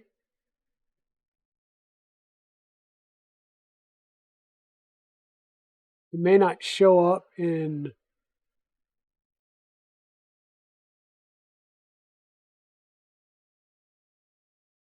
there's the X. Okay, there you go. You can see a little bit of the ghosting now there, or ringing.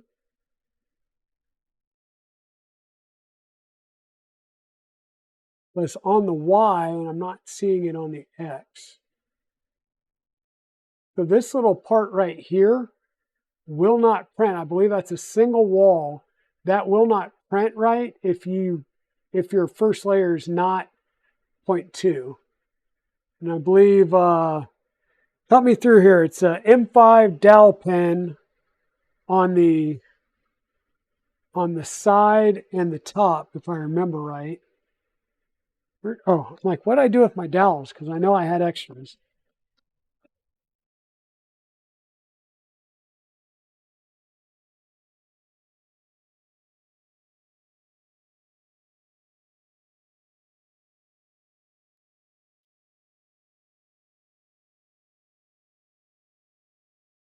We got a dowel, and we'll need an M3.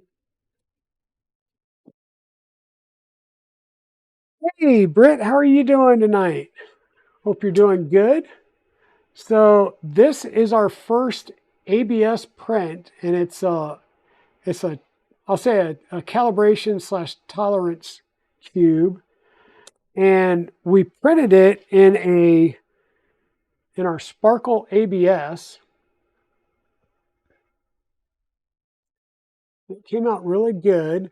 We do see some slight ghosting on the Y, but I'm not seeing anything major on the X. We did get this little part to print right here, which is a single wall print. And then this is an M5 hole, which I got a little bit of overhang chafe in there. See right there in the middle, there's some overhanging that didn't come out too well. So I'd have to take the reamer in there. I mean, it presses in, but you gotta give it a bit. And now it's going to be fun to get out.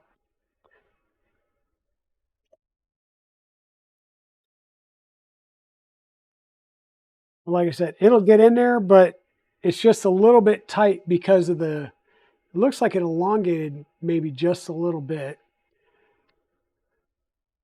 Perfect for the top one. And then if I remember right, is it an M3?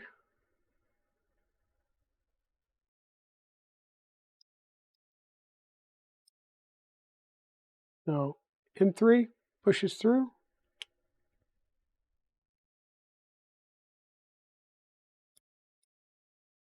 Both ways.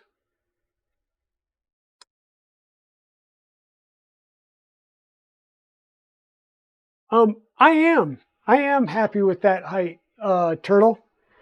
I think if you went any higher, then it may get, I'll say, a little more unstable just because of the weight. Because remember, your bed and your gantry is way up here.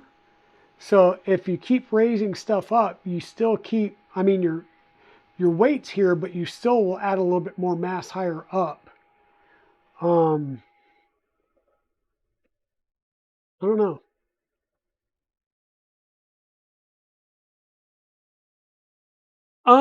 I don't think I want it any shorter. And how much taller is yours and Dutch's?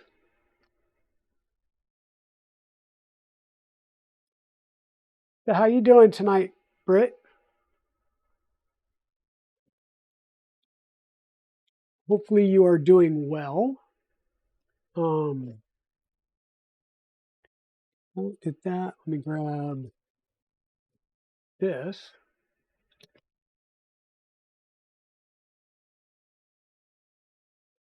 All right, this is my makeshift door closer because I need to replace one of the magnets with a little bit long or deeper magnet.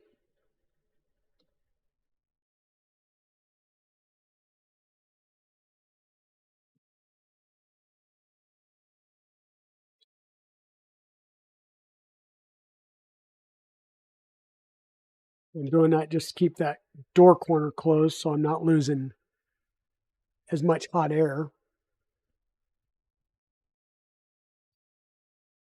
Did I have something else for ABS?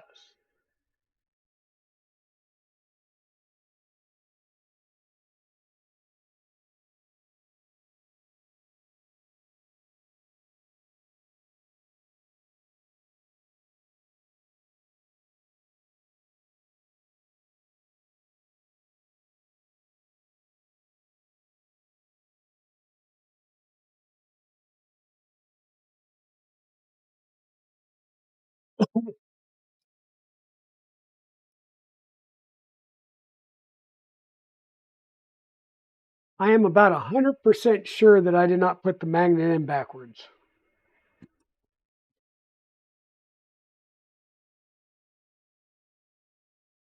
So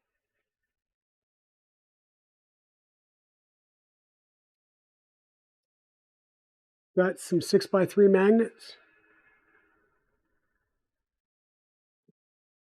And that just, so yeah, the magnets polarity are right. It's just there's a bit of a gap.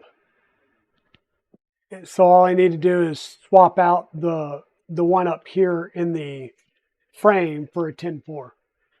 Hey, Westery, how are you doing, sis? Hope you're doing well.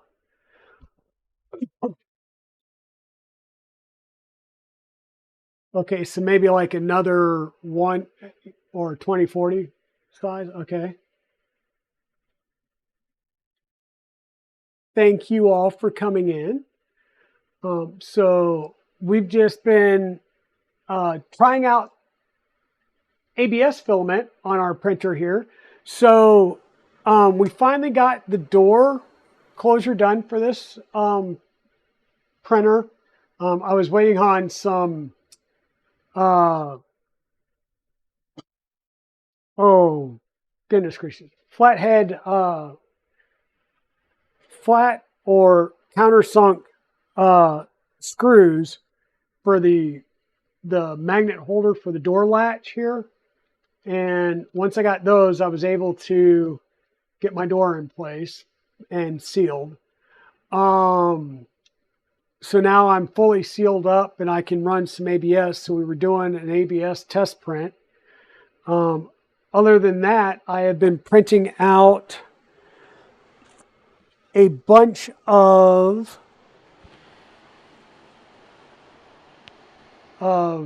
coasters that I'll be taking to MRRF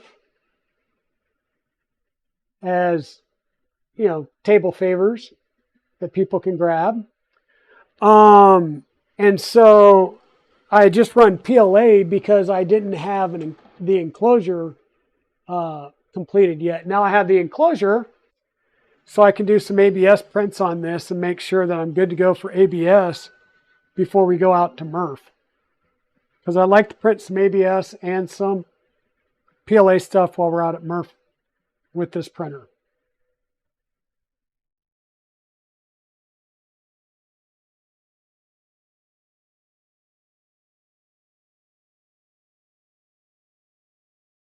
Yeah, no, that's what I said. I need to put a 10-4 magnet in there versus the 10-3. Sorry about that. The other thing we did to support our ABS printing is we installed a Nevermore air cleaner down here in the back left of the printer. I had printed a version 5 and I had the fans, was getting ready to cut up the fans. And I saw on somebody else's stream that Nevermore 6 had been announced. So this is the Nevermore V6, which is nice because you no longer have to cut your fans. You don't have to cut up your fans. So I now have an activated charcoal filter for this printer running.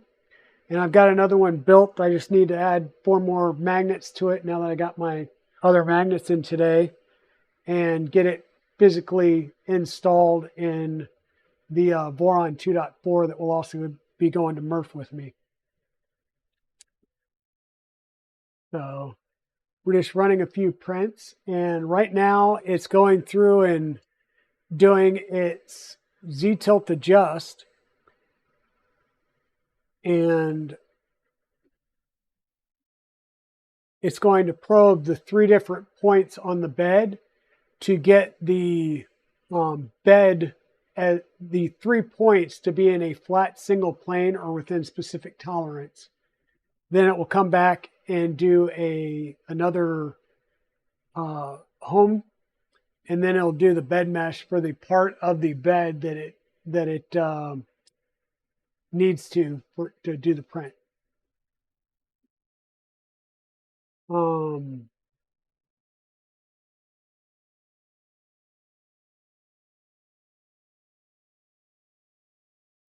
Yeah, I made sure to get the Nevermore charcoal, because apparently if you get the wrong charcoal that was done with what is it?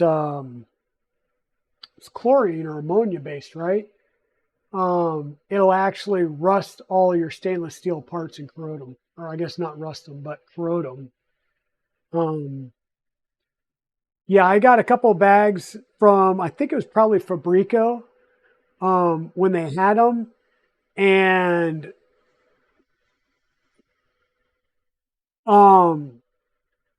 yeah, because they get it in stock and then it goes out. So I got a couple of bags, and yeah, I just have to remember to start actually, like, maybe, I don't know, do a calendar thing that says on the 1st of the month, go and change the charcoal out of all of my printers.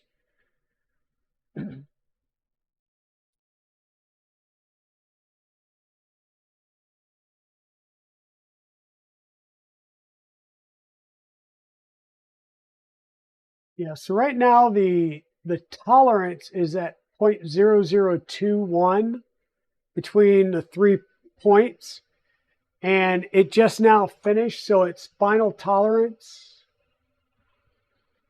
which it just aborted out on because it didn't get within tolerance enough.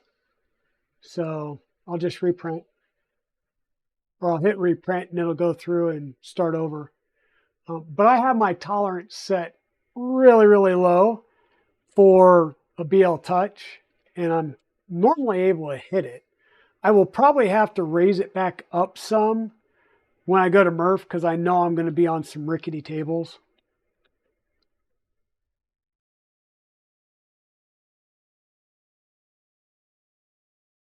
Yeah, you need to start printing the parts for your Rook. There's not that many parts, but there's some of those parts that will take a while.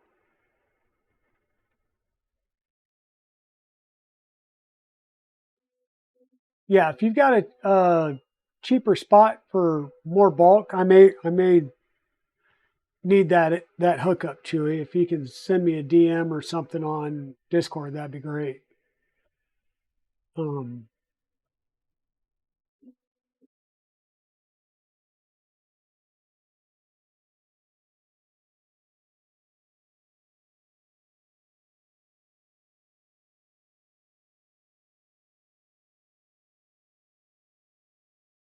Yeah, I don't know why. I just always, did the 4-point on a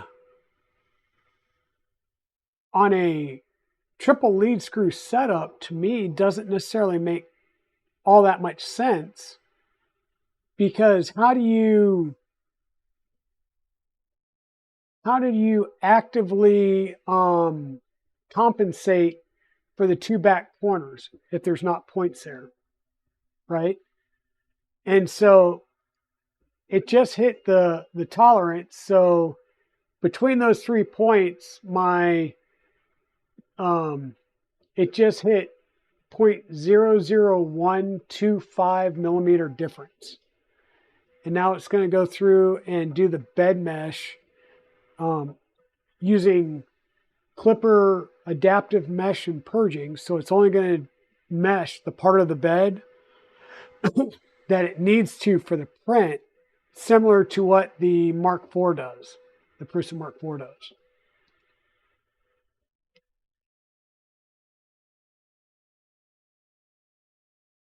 Yeah.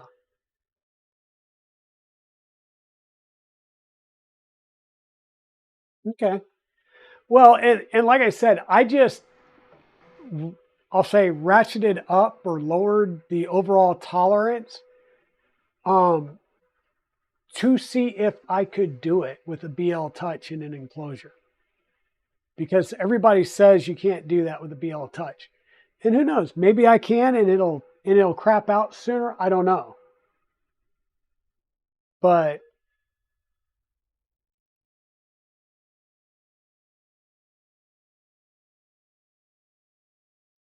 it's coming to the all the way to the front to finish its heat up. So when it does its when it's doing its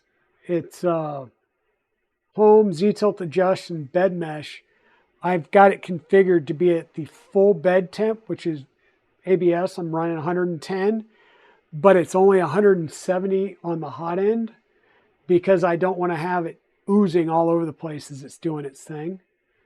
And 170 is just a good temp for any filament I'm running through it, so I don't have to make it custom for each filament type.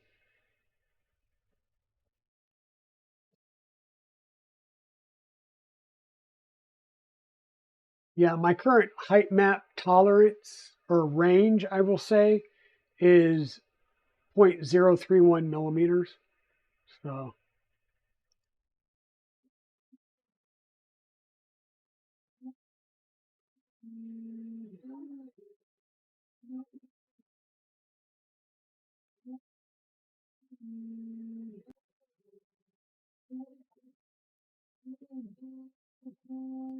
well, in Chewy, on a standard bug boo, you have a triple lead screw, but they're synchronized lead screws. They're not independent lead screws like this. So you're basically still adjusting based on the bed.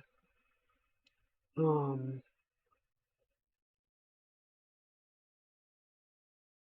yeah, exactly. Regarding the BL touches and plenty of industrial level machines that are enclosed. Yeah, exactly. And I have not tried Orca yet. Um, I'm debating it. I've thought about it. I may just break down and download it and try it out because I know it has a lot of good calibration prints in it as well. So I want to give it a shot.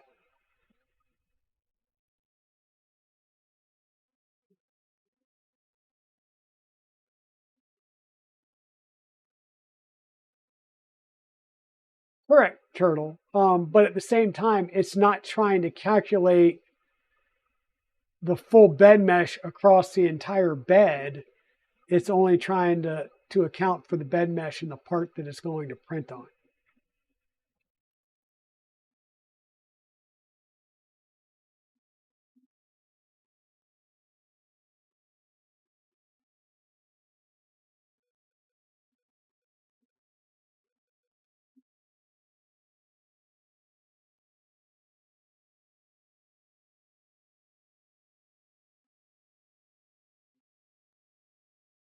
Okay, turtle. All right. So now, yeah, so I can download Orca. Um, yeah. So how are they with like Prusa just dropped 2.60 release candidate one. How's the Orca team at getting it updated since it's based off of the Prusa underneath?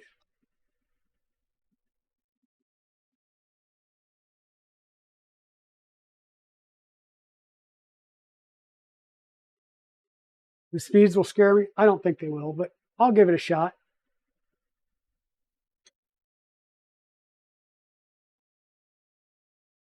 Okay, good.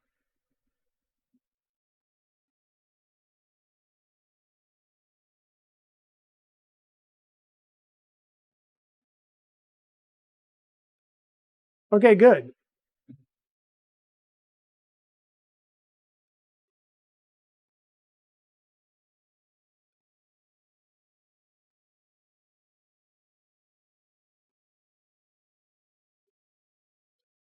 Fly on stink. So what I'm printing right now is 4 small parts. It should be relatively quick to print. Uh, yeah, like really relatively quick to print. These are the servo saver parts for the drag racer.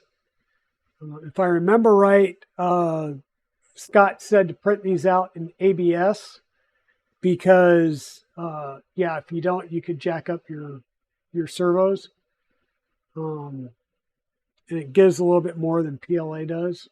So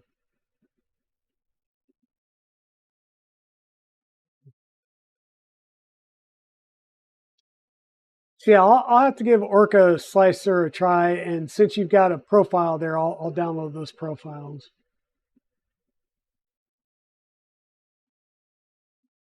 Okay. Yeah, like I said, I'm game for just about anything. I'll give it a shot. I'll give it a shot. Though I will tell you I've tried the 3 beta versions of Prusa Slicer 260, and for whatever reason, it is crapped out on my MacBook, or I get weird, funky starts to print. Um, I haven't used it for a Mark IV print yet. I've just used it on I think the 2.4 and something else, but yeah, I'll give it a shot, Chewy. Like I said, I've seen it. I see a lot of people talking about it. I see a lot of people who have switched to it. Um, yeah, I just haven't done it yet, so I'll give it a shot. Yeah, I know my bot's one of the ones that switched to it, so give it a shot. And the fact that it supports other printer types is good too, because like at one point I've had like Idea Maker and Prusa Slicer and Cura, and right now I'm just Prusa Slicer, and that's it.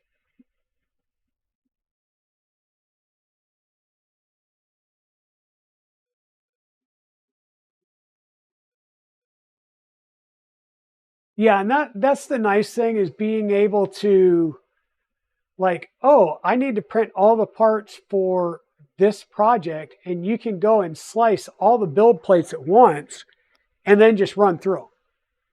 Right. So that would be really that I think from a production value is great. Where before I have to sit here and slice them all, they're all at um, separate builds, and you just can't really run them one after the other. Yeah, it makes it hard to forget a part of, like right now I think I've got all of the parts for the dragster printed except for the piece that had to be ABS, which are these parts right here, and the like the wheels and the TPU stuff, right? So I need to get the TPU stuff printed still. So I'll print those. My plan is to print those on the Mark IV. Um,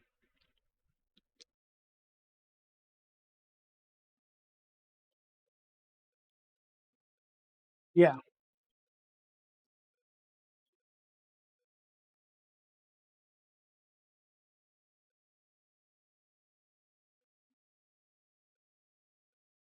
yeah. So when you queue them up like that, is it just so like to the point where technically you would most likely on a bamboo pull the plate after it cools, clear the plate, put the plate back on, and just hit one button and it just goes on to the next plate? Or like, how does that work?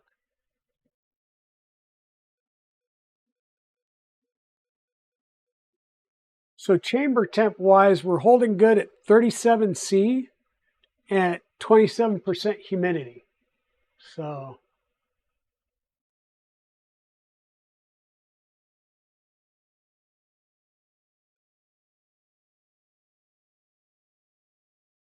thanks for the lurk, Pezliz.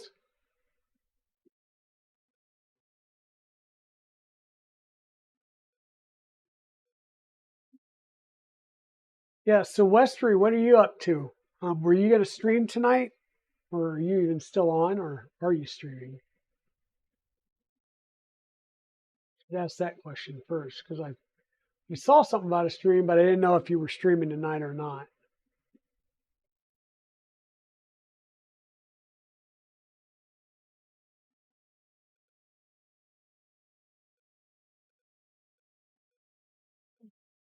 I think we just got ads. Didn't see that in time.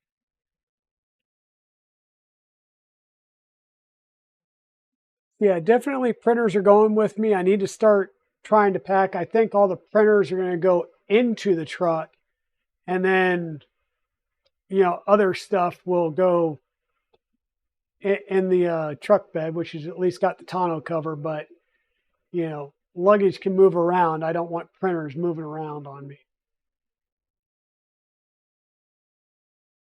Okay, you streamed last night. All right, then maybe that's what I saw was your notice about last night. Okay, good. How are things on the farm? You get all your farm work done today, or are you slacking off again?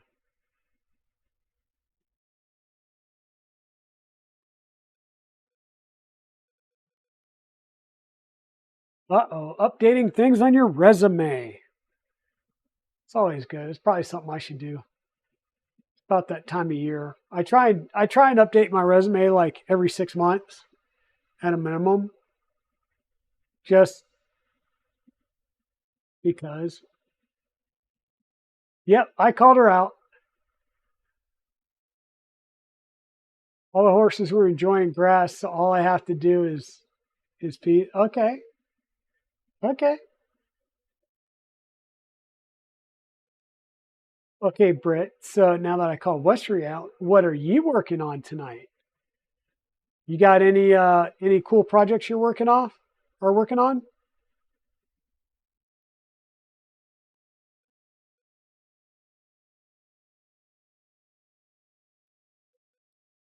Well, I noticed that she said like, "Oh, Avengers Unite, we're going to work on the shield," and then we talked about everything and did everything but the shields on a couple of streams. So figure I'd call her out. Oh, sweet! Doing a custom apron for Thomas Lama. Nice, nice. I've got the files uh, for the Brit Saber downloaded. I just need to print them out. Figure out some colors and print them out. And I need to get one of those done. I've had the file downloaded for a while. I just need to pull the trigger and get them printed.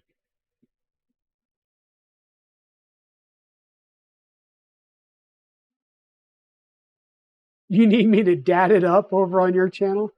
Okay, I can do that.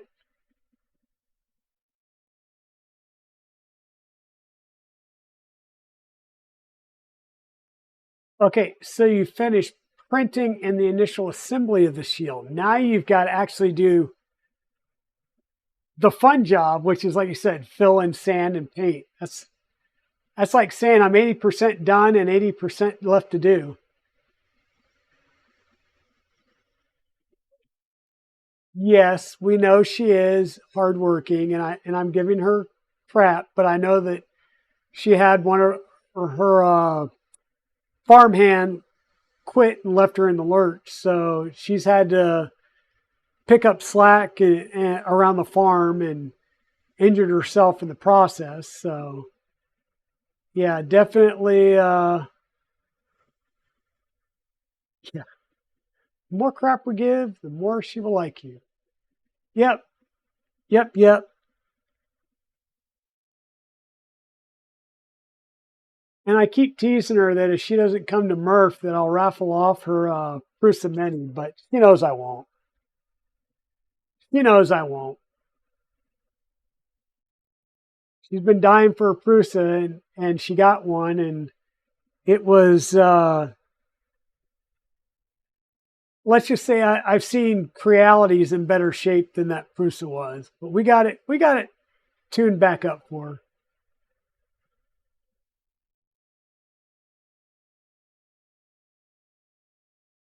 Oh, dude, if he took your tools, that's bad. and you threaten to take Mia off stream, that's okay. All I have to do is call her and cheer bits for treats, and she'll come running.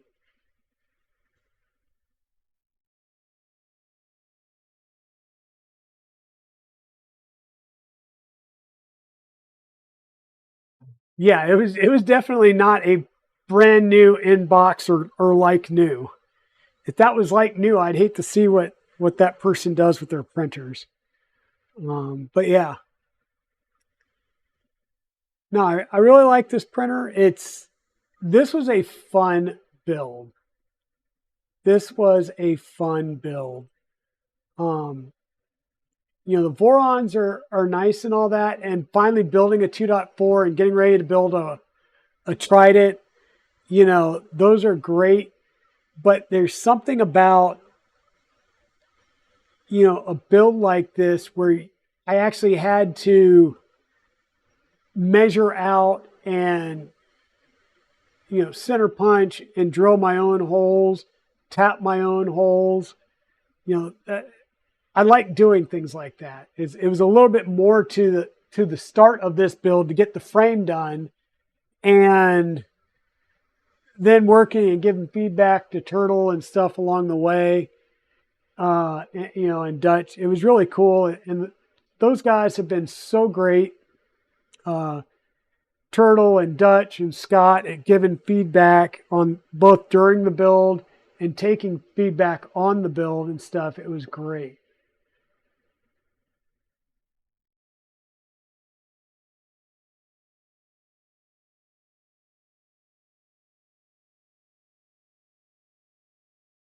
Oh yeah, Major Gamer Geek. Yeah, I will tell you that I had to do a little bit of work on that printer. We got things back together. I had to reprint a part, which is great because the part that I needed to print, I printed on my Prusa Mini. So it was a Prusa Mini fixing a Prusa Mini. But luckily I had enough Prusa Orange to get it done.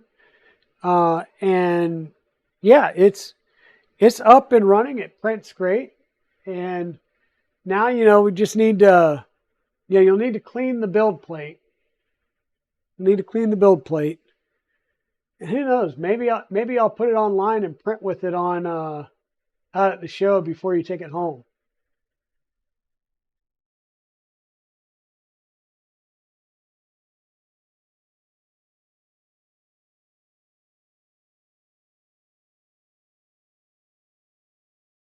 It's pretty good. We're up to 38.3 on the chamber temp, so getting some pretty good chamber temps on this.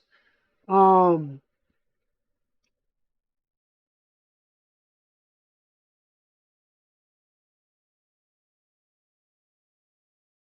oh wow, yeah. So my Prusa Mini has the Revo Micro and the Bondtech IFS extruder.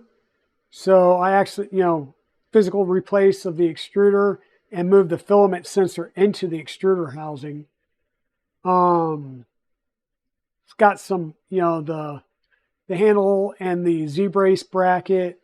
Haven't had any issues with the thermistor or the bed. Now my Prusa Mark IIIs, I've got two of them that are bare frames, and I swapped the beds to linear rails from the linear rods. And my one Prusa Mark III has a light bar on it, and that one is still linear rods everywhere, but it has a Bondtech extruder on it and a Revo 6. And I've got linear rails to put the bed on linear rails, because that's the one thing that I think makes the most noise are the beds. So putting them on linear rails seems to quieten them down quite a lot for whatever reason. So yeah, we'll let that cool off a little bit.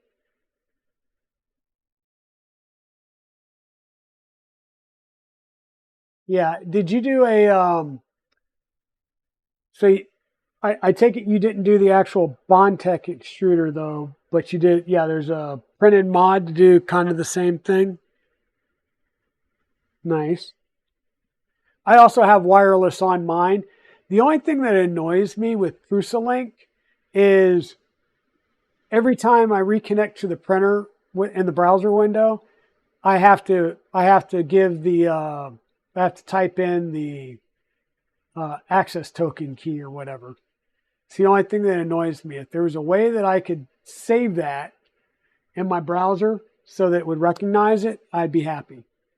And that's one of the things that's kept me from doing wireless and doing PrusaLink on the Mark IV. Is it's just kind of annoying to me.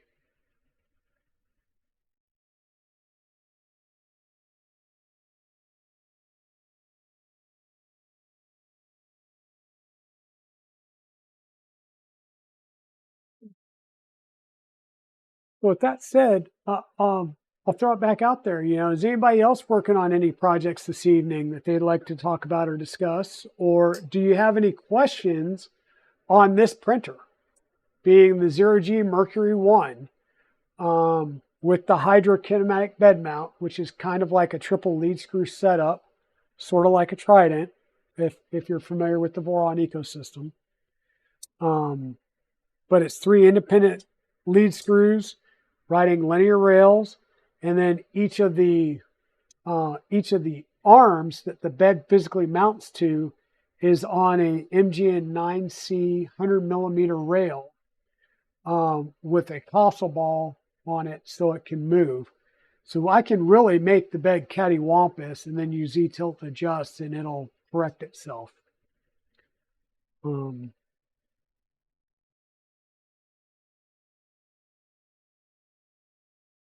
We are running CAN bus. This board is the Manta M8P version 1.1. So it does support CAN bus directly on the controller board.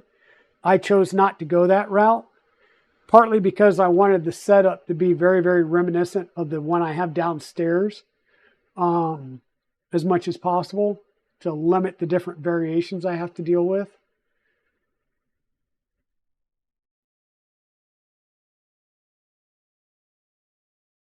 Yeah. And once again, that it may or may not be needed depending on your build. So on the Ender 5 and Ender 5 Pro, which is what these modifications, the ZeroG mods, are designed for, it's a cantilevered bed. Some people have really solid cantilevered beds, other people's don't, and they fight with them all the time. So going to the triple lead screw would be great. The Ender 5 Plus, which is the larger size printer, it has dual lead screws, so they're in parallel off of a single stepper driver. But I had rock solid bed. I didn't have, I never had to do a lot of adjustment. The bed mesh worked well, and I never had issues with first layer prints on those. But going to the triple lead screw system, I'm getting even better first layer prints, and I've had 0 bed adhesion issues. But it was a mod that I didn't need to do, so I did the Mercury part first and went to the Core XY system, and then I did the Hydra build really just because I wanted to, not because I needed to.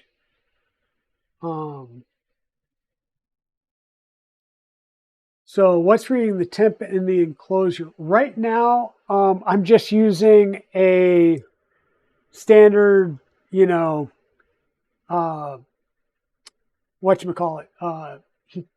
temperature humidity sensor. So it's currently reading 37.6 C temp and 23% humidity. And it's just held in place with magnets right now. But I'll show you a very similar sensor that I have sitting over here, just attached to the bench over here. once again, it's open air. So ambient temperature is 22.4 C and 57% humidity in the room.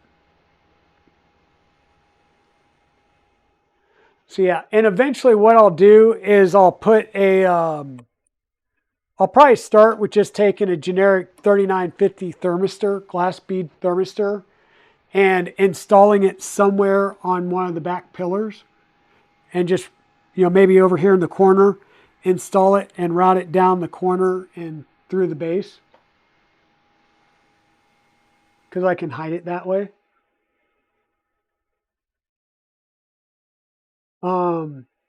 So this bed is a FISEC bed, and it's a full complete, well, you can get the full complete set.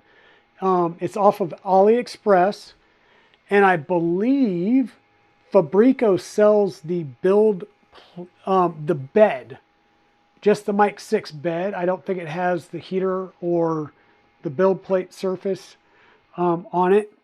But this came as a full kit from FISEC.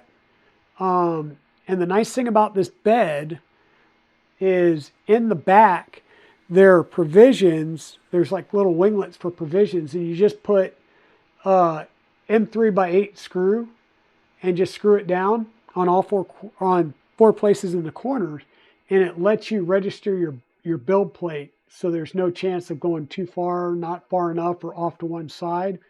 It keys right in real nice. But it also came with the mains 110 voltage silicone heating pad, and then the magnet and the build plate. And the build plate is nice in the fact that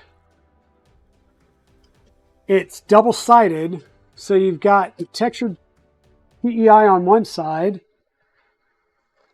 that obviously lets go as soon as it starts cooling off. I'll set those down there and let them cool off a little bit more. But on the other side, this is I think it's a PET surface with the ZeroG logo. And it's carbon look, but it's a PET surface. And you can get these, you can get the build, the bed and the build plate. It's the bed, it's the full setup, bed, heater. Excuse me. I think I got a big whiff of ABS fumes there. You can get the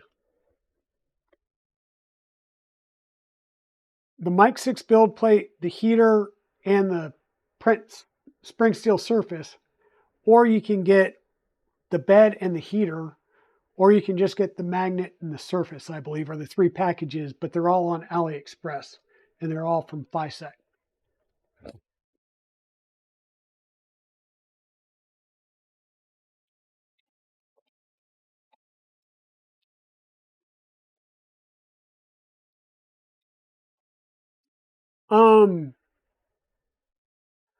So the problem with the one built in on the EBB, which I am reading the temps from, but I'm not exactly sure how close it is to the other parts. And remember, you're getting, so right now, the EBB board is reading 49, almost 50 C. So normally your sensors on the boards, the MCU temp sensors that you're reading, are physically in the MCU. They're in the chip, right? Same thing on the temp that you're reading on your controller is the STEM32 chip, not the ambient temperature around it. It's not the stepper drivers.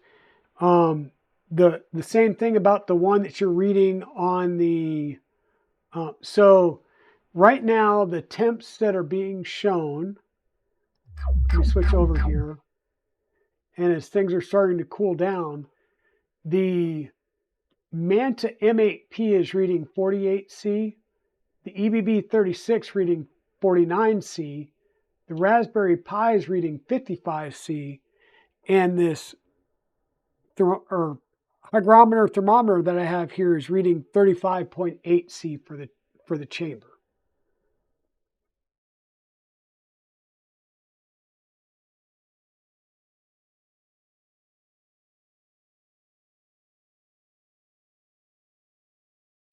Hey, Undercover User 2, thank you so much for the follow. Thank you for joining in tonight and giving us a follow. If you like what you see in here, now that you follow, just make sure that you have notifications turned on so that whenever I stream again, you will get notification that I just went live. And also, if you would like, if I can get somebody to do a Bang Discord, like Chewy or something, if you can do a Bang Discord, it will provide the Discord link for my Discord server, and it will also post notifications not only when I go live, but when several other people go live, such as Creatix Brit, Subsector, Westery One, Royal Nomi in BC, and a few others. I'm trying to build out that list so that people can get auto notifications there as well. Thank you, Chewy, for that.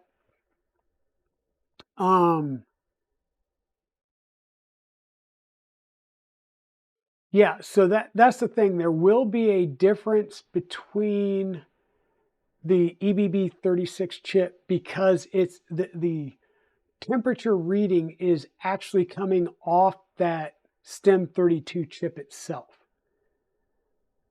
Right. So it's good, but it's not the best reading because you're going to look at it and you're going, wow, my chamber's at 60. No, it's not.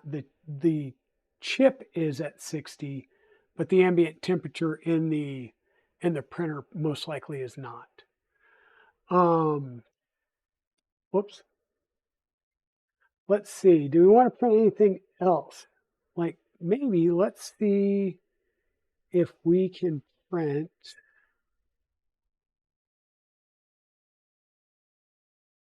If I have one already set up, I don't know if I do. No, I don't. Not on this one. I'm just going to go ahead and start getting the bed warmed back up a little bit so we don't have so much downtime. I'll come back into my Prusa slicer.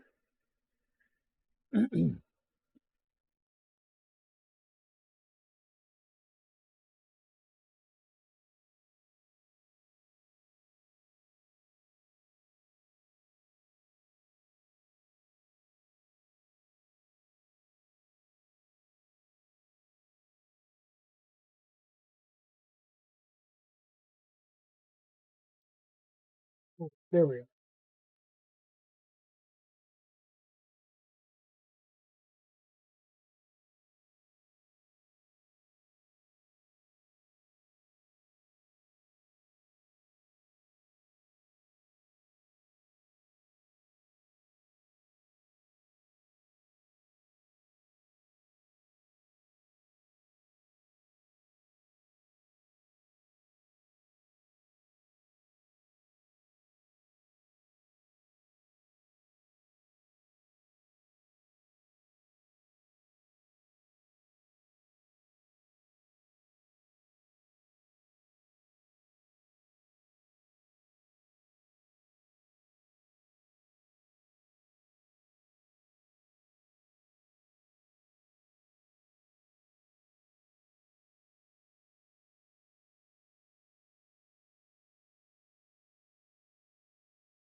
Let's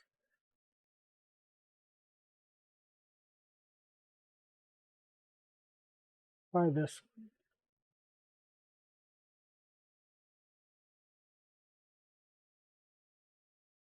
We're going to give it another shot. Creatix Brit. This time we're going to do it in ABS, 0.2 layer height at 150% size. So we'll go a little bit bigger. Yeah, so we're gonna do your pendant at 150% in this sparkle blue ABS.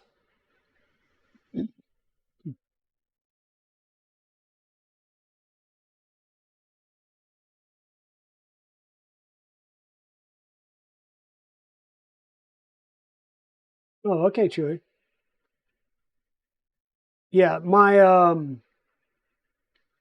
see, I've got can boards on my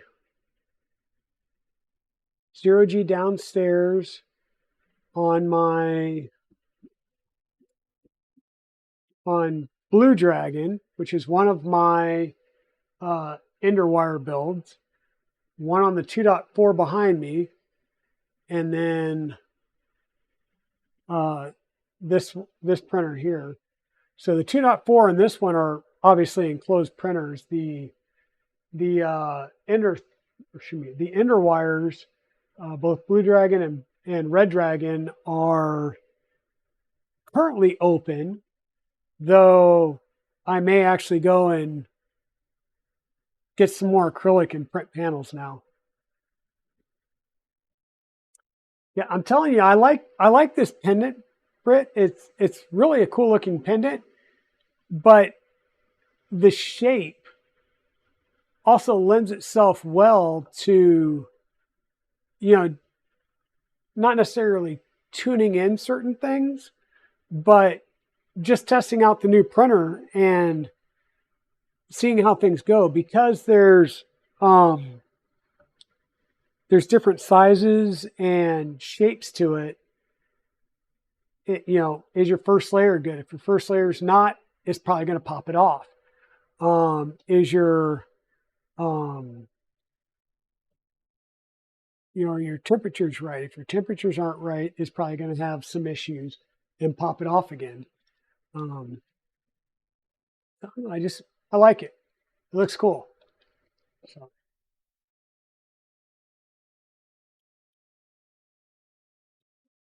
Have you tried by any chance like the Capricorn Firefly filament? It's kind of got some sparkles in it, but in the right, like when you backlight it or something, it really like sparkles and shines.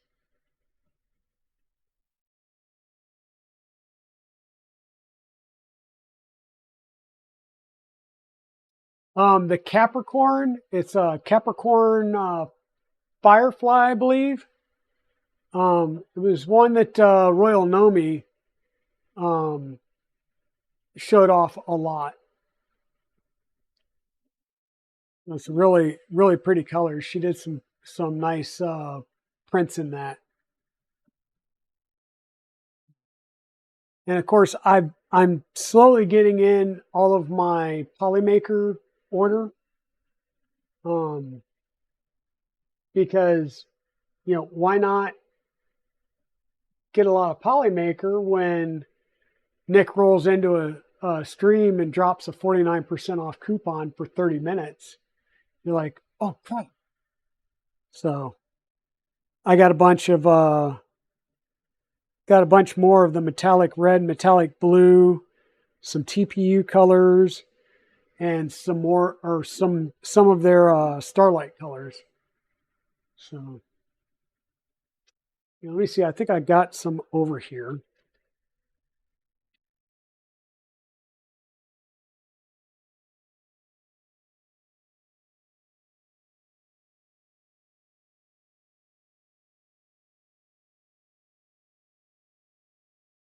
On the bottom. Why would it not be on the bottom?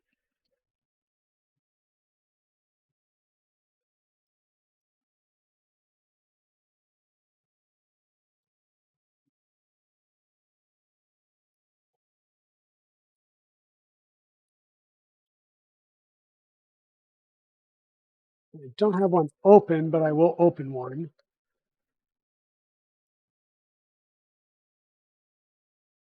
Good. This isn't a resealable bat. Oh, yeah, it is. Oh, well. Stabby, stabby. Oh, that was a satisfying snappy pop.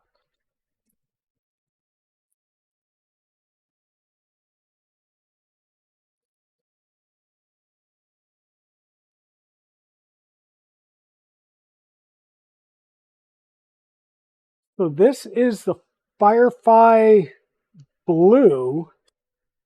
Now I say it doesn't, well, helps if I change the camera. And I know it doesn't look blue, but it's reactive. So like I said, when you get it in the dark and backlight it, it actually comes out as a different color. And it's kind of hard to see on here, but there's all kinds of little sparkles in it. Um, so yeah, I'll have to print a couple of things in it and try to think. Are you going to MRRF or are you having to wait until ERF, Britt?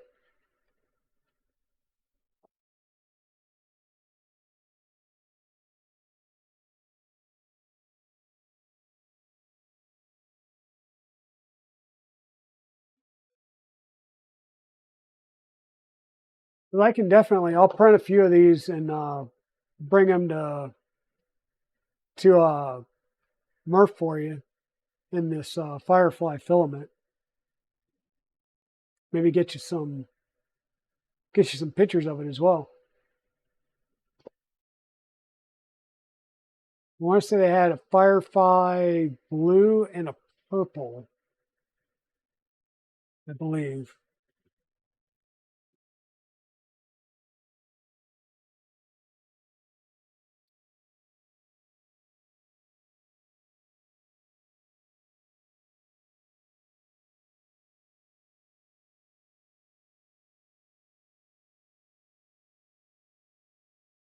Uh-oh.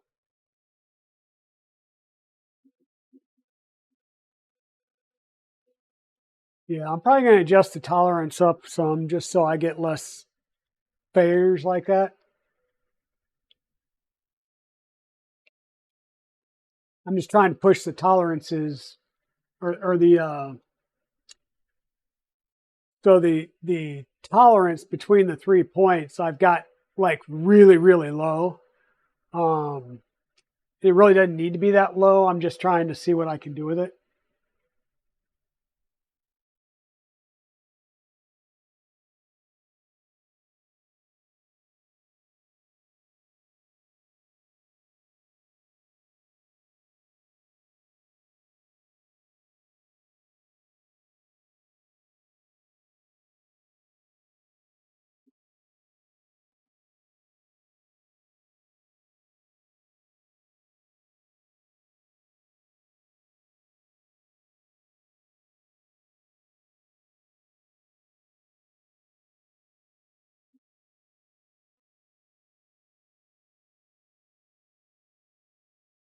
That's all I'm seeing. You said Turtle, if you're still here, you said the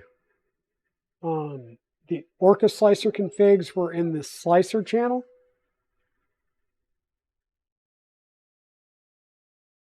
It would make sense.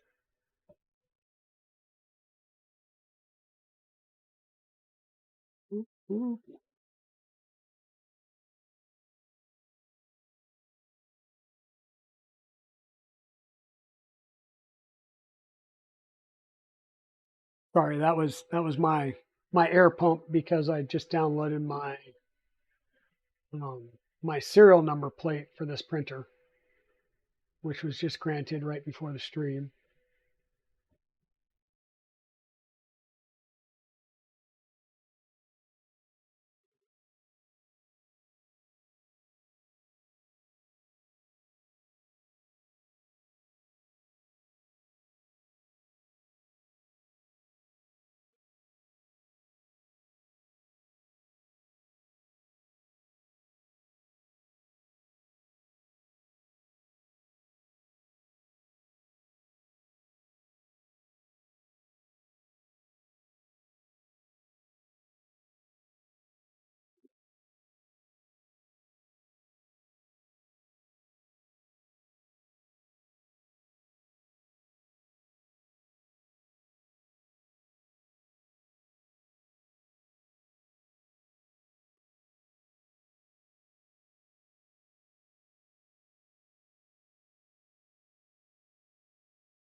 Yeah, it's thread in that channel. Yeah, I saw it. It's the Orca Slicer ZeroG pack beta.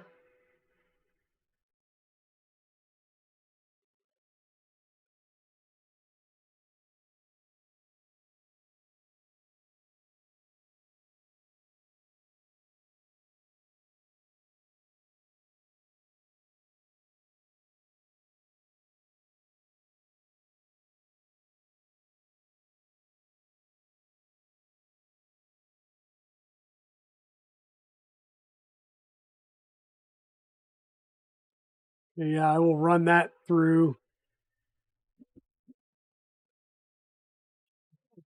I will run through those later this evening.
I guess the other thing I need to print is the mount for that RG cam so I can try and get it installed. And Turtle, when you were running your RG cam, it looked like you had it up in the like in the up here in the top left of the printer somewhere. Were you running your cable back and down through the back, or did you run it down one of the front pillars?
Going through and doing the orca slicer setup now.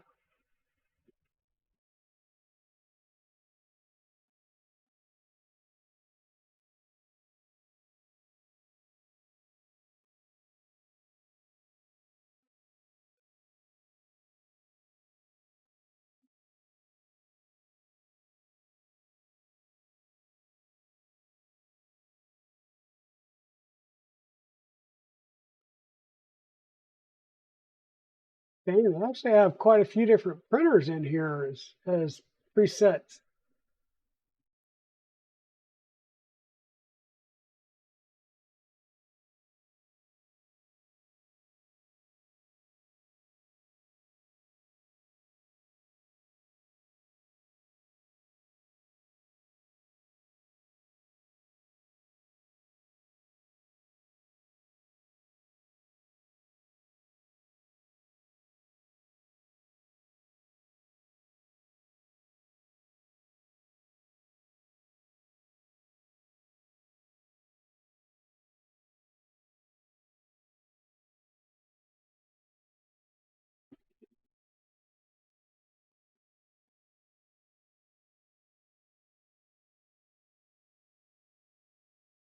Hmm.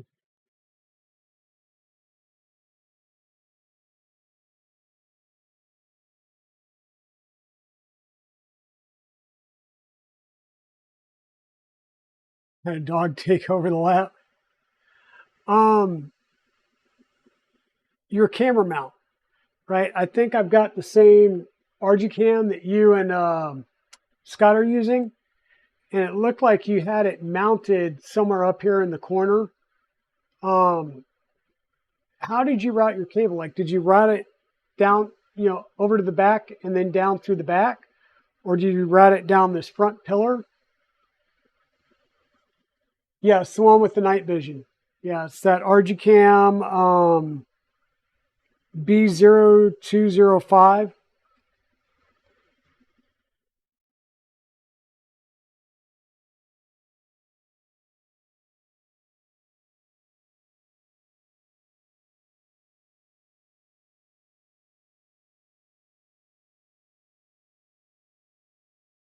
Okay, so yours is mounted down at this point then. So it's, yeah, that's right, because you're looking straight at the bed. Yeah.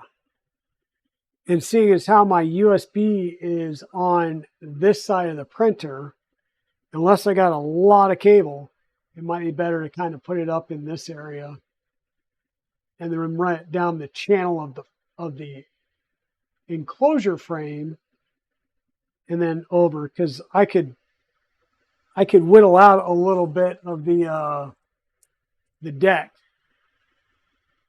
to make a hole for the cable to go in.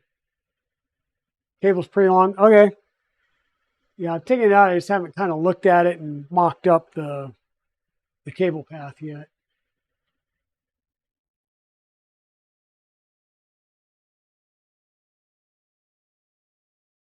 Well, eh, eh, we'll see.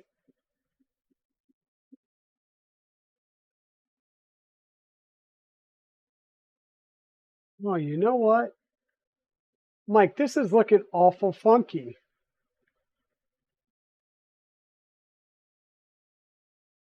because apparently I had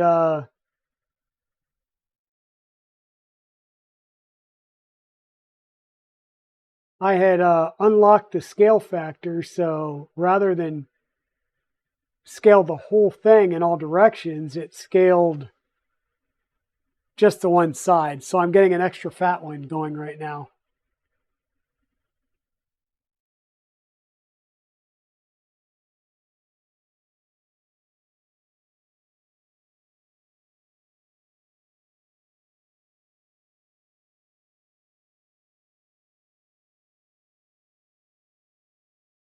Oops.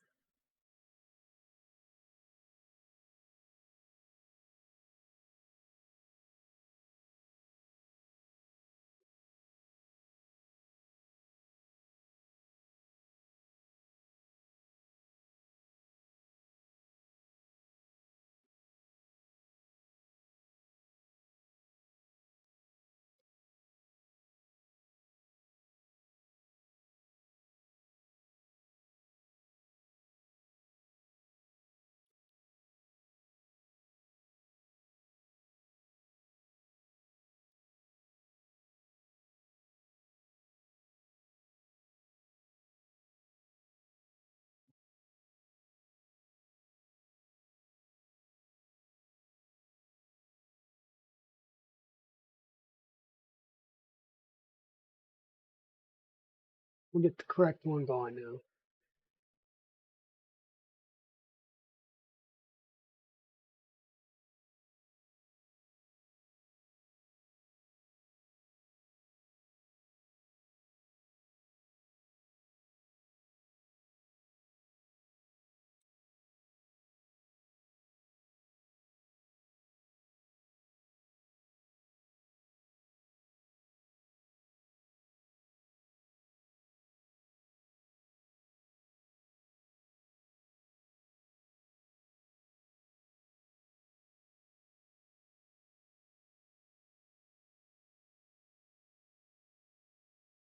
Yeah, like I mentioned, this has been a great build. It's been a fun build.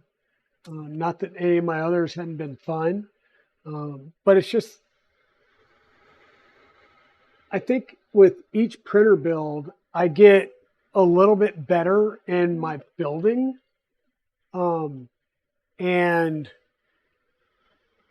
I'm not going to say I have less issues because we sent some sparks out and things like that, but what we do what it does allow us is we learn every time we do a build, and we learn new little techniques to do things, and we can pass that on to each other. And it's it's been fun, and I really like that everybody came along for this journey. I'm happy to be getting this done in time and taking it to MRRF so that I can show it off, because I know I don't believe Dutch is going to be there. And are you going to be able to be there, Turtle, or not? Or is Steve going to be the only one there with one of these?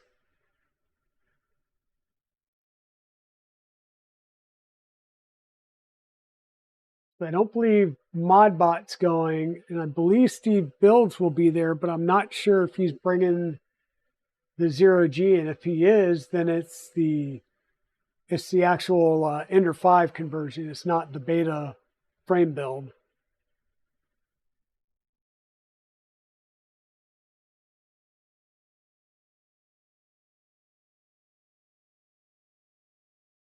Gotcha. I can understand that. I can understand that.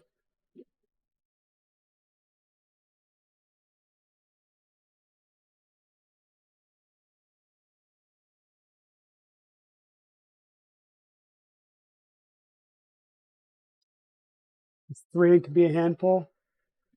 Gotcha.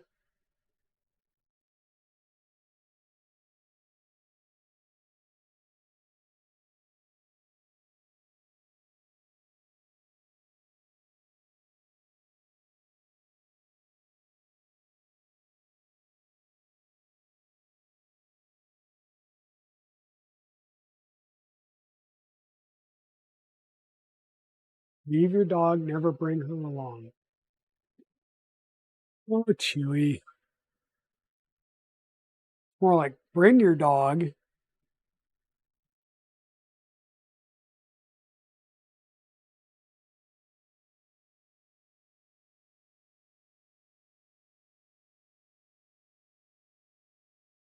I got in the other box that Miss Dragon brought me earlier.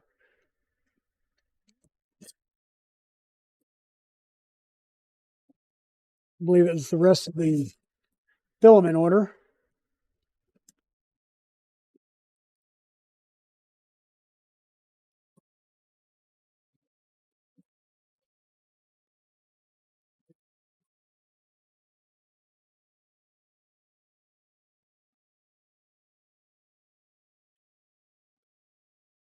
And it is. What else did we get? We got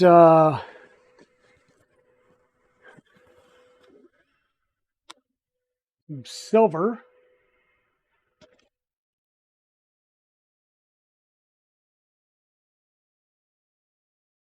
metallic red,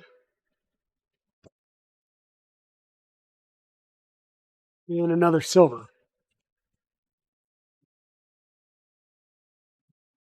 Um, 2 silver, 2 metallic red, to metallic blue. I think that's pretty close to all of it. Yes, that should be all of the filament ordered.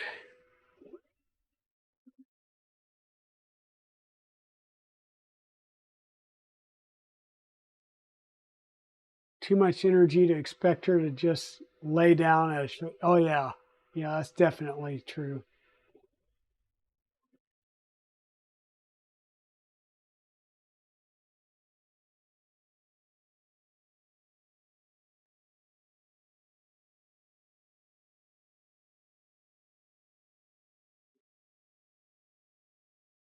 Yeah, a 9 hour drive. Oof. Yeah, I'm looking at a 13-hour drive, and like I said, it's a long day's drive from where I'm at, but it it could also be well, I don't know. I tend to drive back roads when I drive up there rather than major highways, just because there's always um, construction and accidents, and it's kind of like driving the country roads too. So,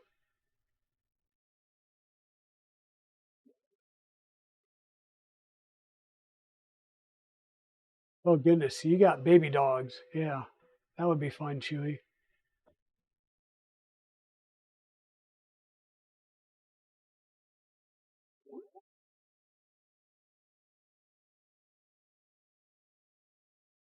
Oh wow.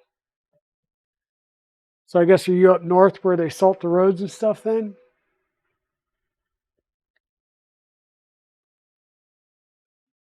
That's the nice thing here in North Carolina. They don't really salt the roads. They'll spray them occasionally, um, but it's like once, twice a year at most. And I don't tend to go anywhere. So, Marie, Tacoma frames just rust. Is that the taco item that just rust out in the middle so they fold up? Minnesota, land of the salt. Yeah, I know. I I lived in Ohio for a short bit, but I also lived in Anchorage, Alaska. I spent 3 years in Anchorage, Alaska. So that was fun.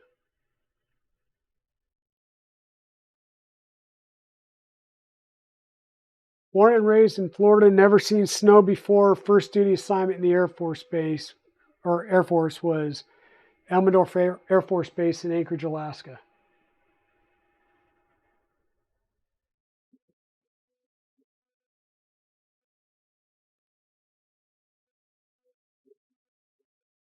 Or Jackal Dent. Yeah. Yep.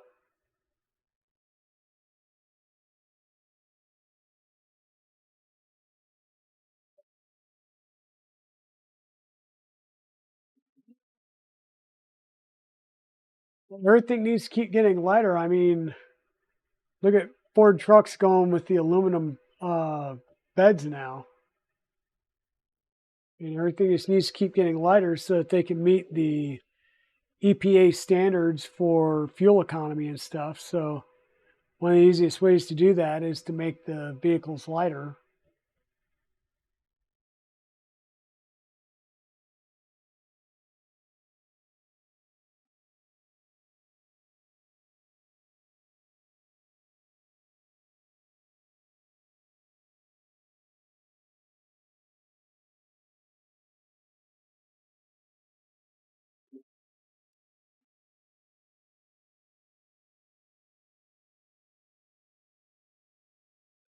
Yeah.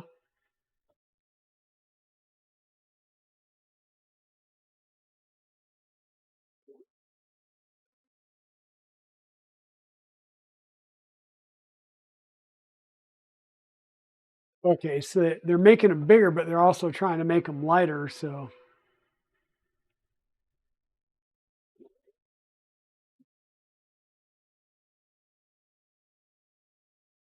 Yeah, I didn't realize that the Ford Ranger is now bigger than the old F-150s. Wow, that is crazy.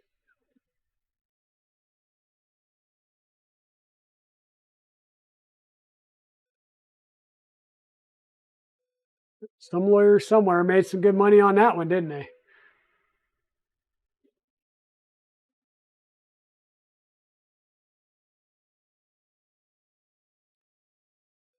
Yeah, so like I said, when I get back from Murph, there's a few projects I need to work on. One is getting the electrical updated in here. I may try and run a hard network line at that point as well to make sure I'm dedicated on physical wire versus wireless up here, at least for my streaming computer. Um, Definitely need to clean some stuff up and reorganize around here. And I'm going to work on, now that I got a better mic, I'm going to work on getting a little bit more even lighting in here and maybe some acoustic panels to help uh, deaden some of the reverb and noise from printers and stuff.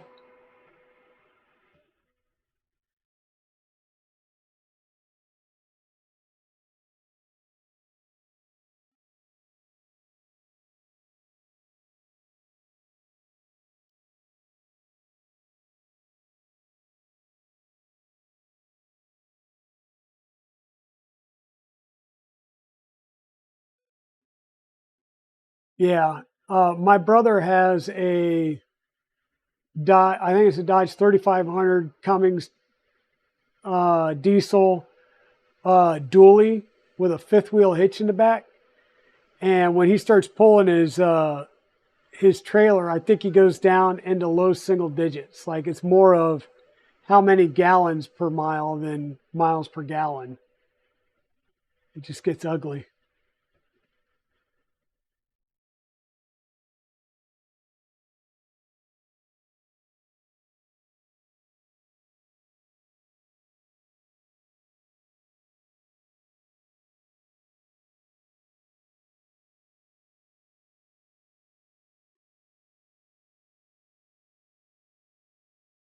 Yeah. 8 gallons to the mile. Yeah.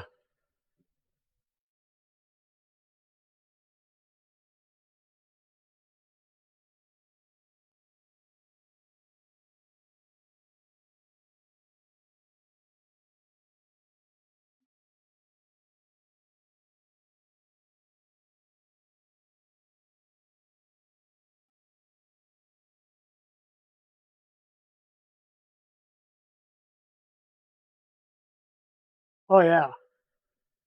I can imagine. My neighbor just got a new boat that was bigger than his last one, and I cringed to see what gas mileage he gets with that thing.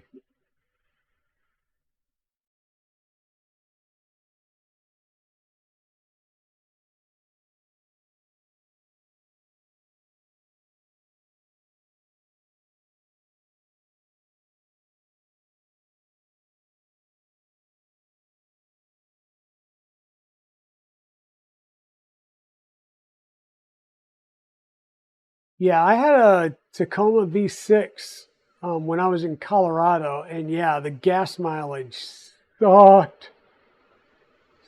Sucked. It was pretty bad.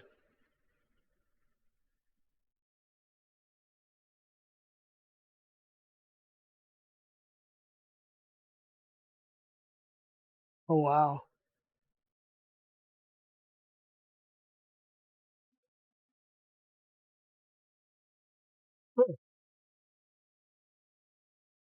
If folks, if you don't mind, I'm going to put you all on mute very briefly as this print gets started. I need to run down and check on something with Mrs. Dragon. Um, so if you can bear with me, I will be right back. Thanks, gang.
And I am back. Sorry, folks. I just needed to go and check on Mrs. Dragon real fast. Uh, she had some oral surgery a couple of days ago and has had some complications. So I just need to make sure she's still doing good. It tends to get worse later in the day. She's been dealing with pain throughout the day. So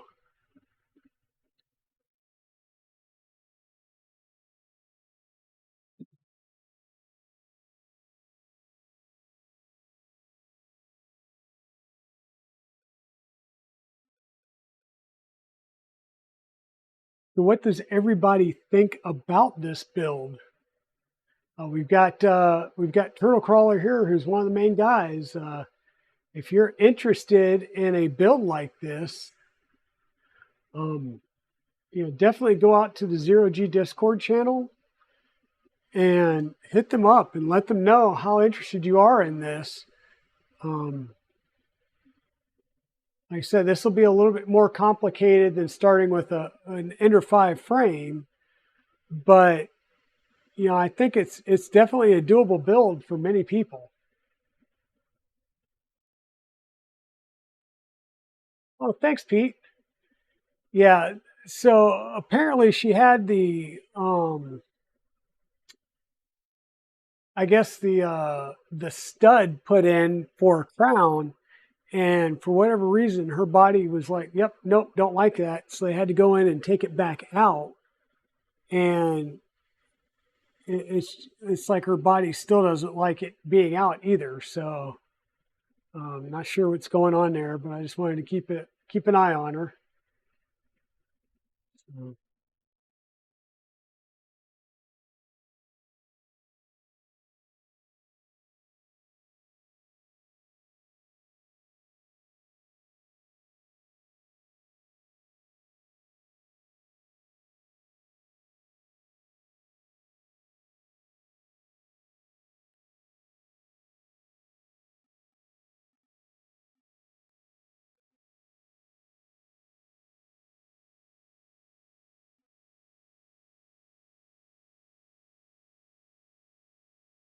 yeah, it is kind of unfortunate. It is kind of it kind of sucks. So, oh wow.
So, Turtle, um, I've downloaded and got Orca Slicer base install. So now how do I import the configs? Or do I do an import, or is it just a drag and drop um, into a folder?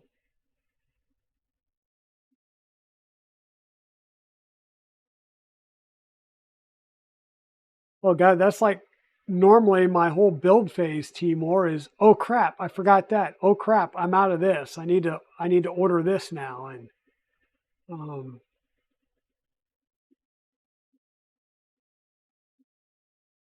okay, Chewy, not a problem. Go make dinner. Have some good dinner. Just drag and drop into the Orca install folder. Okay. Not sure how to do that on Mac. I'm not sure how to do that on Mac either. So we'll have to take a look at that. Assuming that would be something along the lines of user local file type stuff.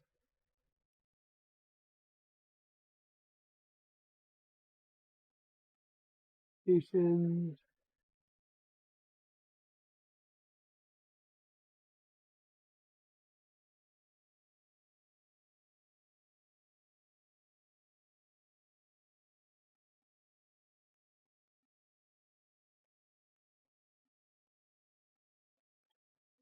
Okay, yeah, I'll have to figure that out now afterwards.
There we go. There's a link to show the configuration folder.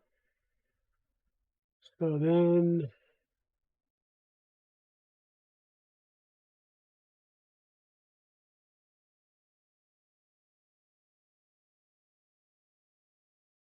user default filament machine process.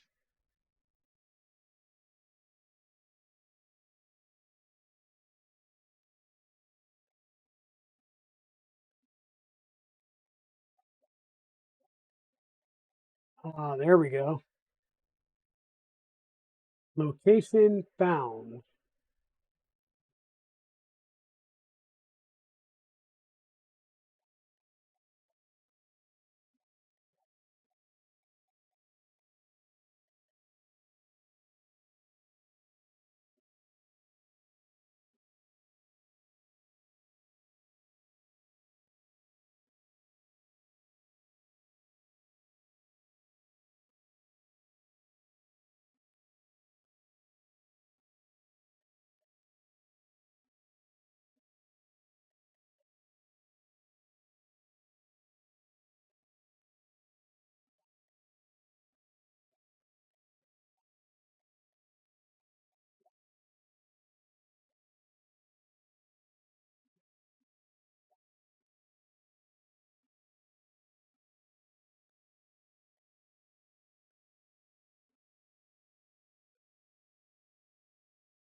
He's going the same folder that have the resources for it. Yeah, I believe I've got the right location.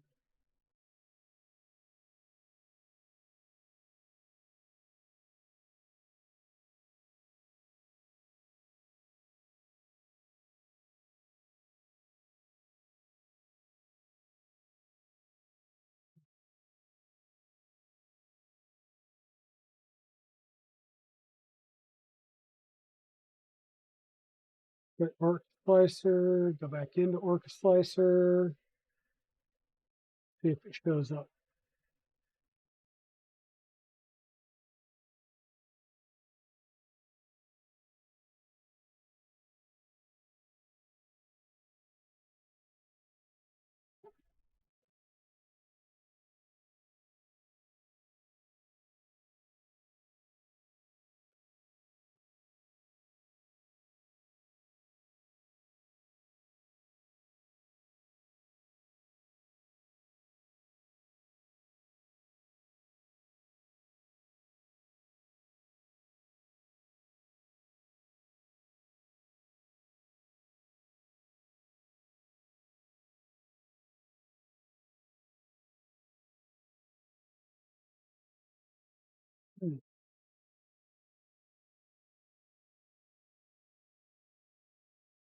Well, maybe not. I thought I put it in the right place.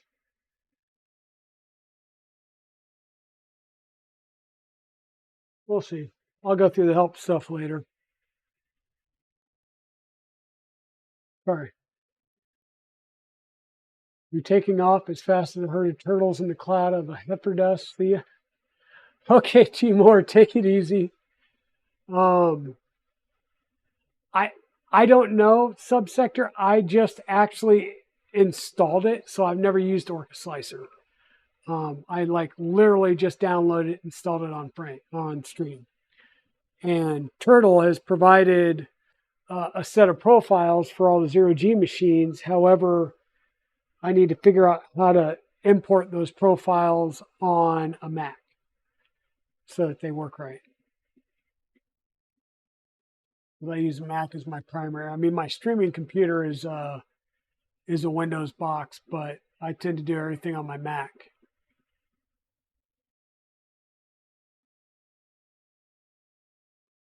Yeah, I know. I was sitting over here doing it on my Mac while we're watching a paint go. Once again, I will pick you guys up and kind of move you a little bit closer, see if I can't get a better angle on this. But this is the Brit pendant at 150% being printed in KVP Sparkle Blue ABS.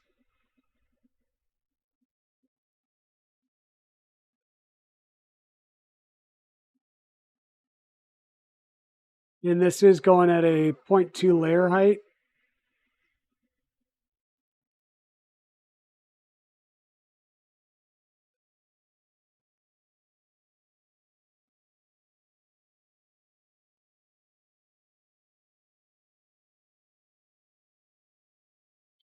And hopefully the next time I'm streaming off this, it'll actually be a camera mounted in the printer. I need to get the mounts printed and then figure out where to, how to run the cable and stuff. And then we'll have that up and running. And we'll be able to remote into it. I need to get some of my printers set up with, actually, I've got a few, but I need to get a bunch more of them set up with cameras so that we can do camera views. So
Hmm.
Yeah, I don't know.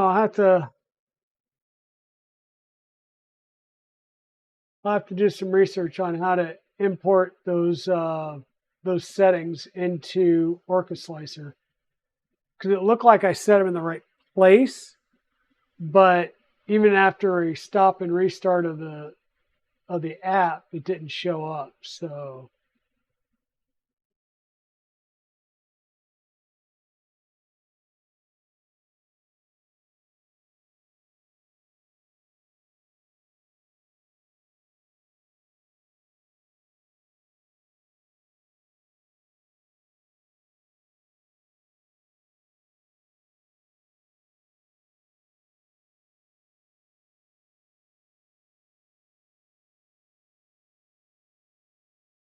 yeah, we'll have to see.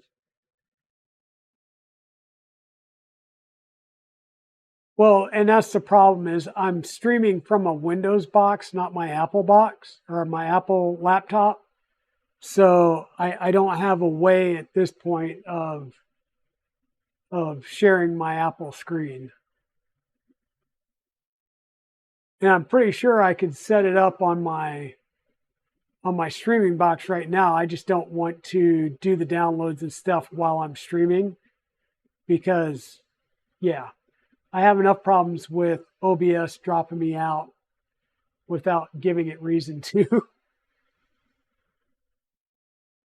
And that's no problem. I'm sure somebody's done it, so I can ask questions and find out.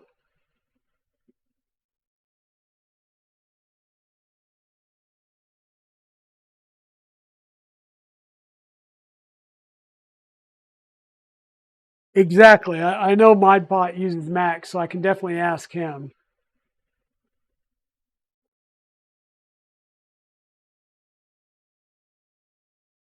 Exactly who I started thinking of when I said, "Oh, I can reach out and ask questions." Yeah, because I know ModBot does use Macs.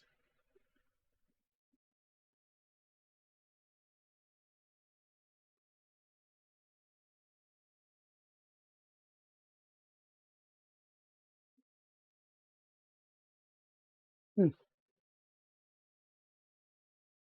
You know, I kind of feel the need for speed. So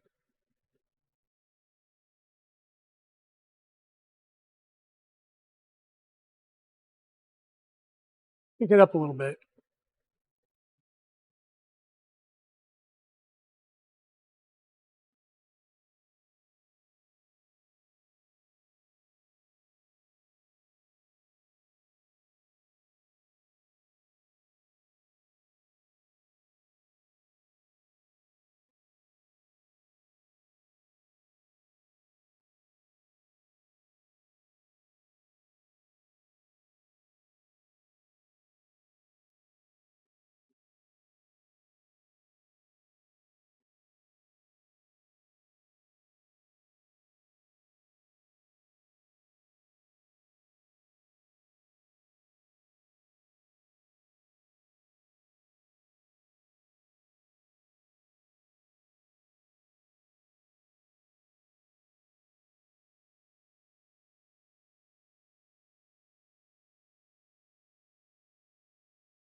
Yep, we're cooking right along here.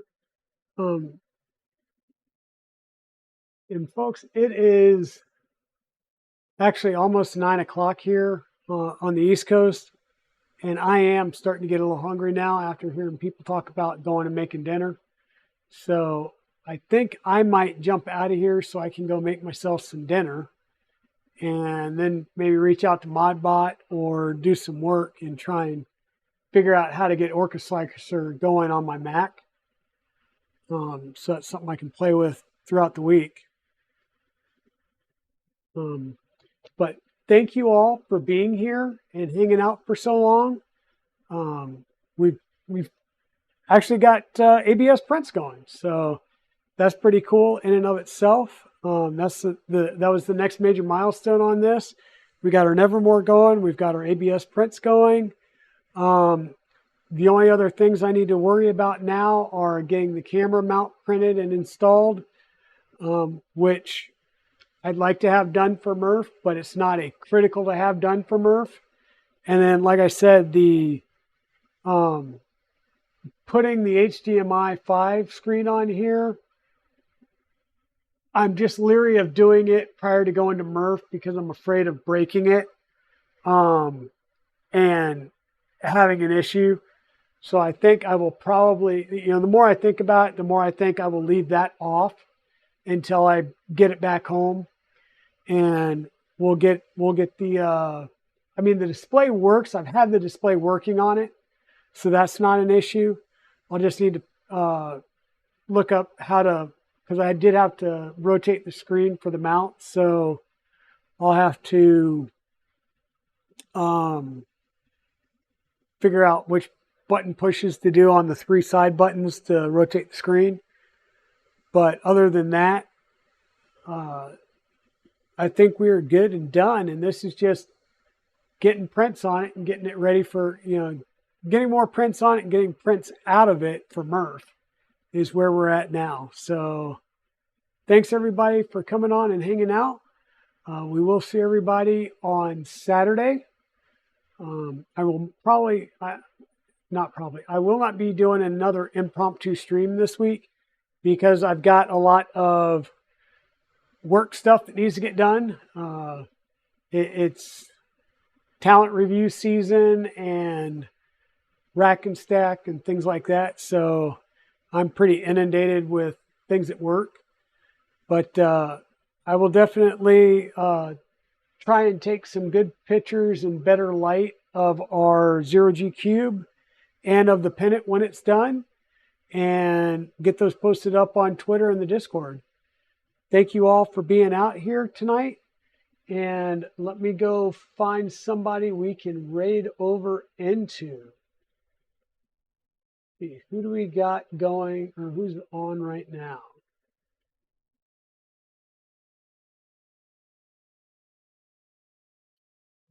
Look over and actually see who's live on Twitch.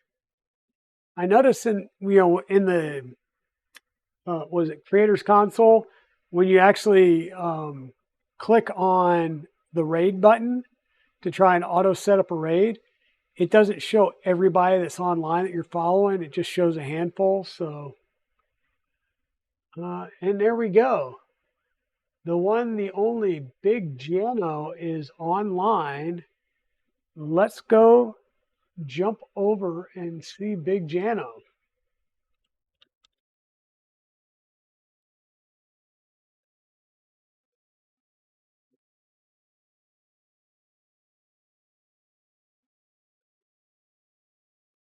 Okay. Thanks everybody for being here. We will see you all again on Saturday. This is a great printer. Please go check out ZeroG and all the sponsors, and we will see you all again soon. Have a good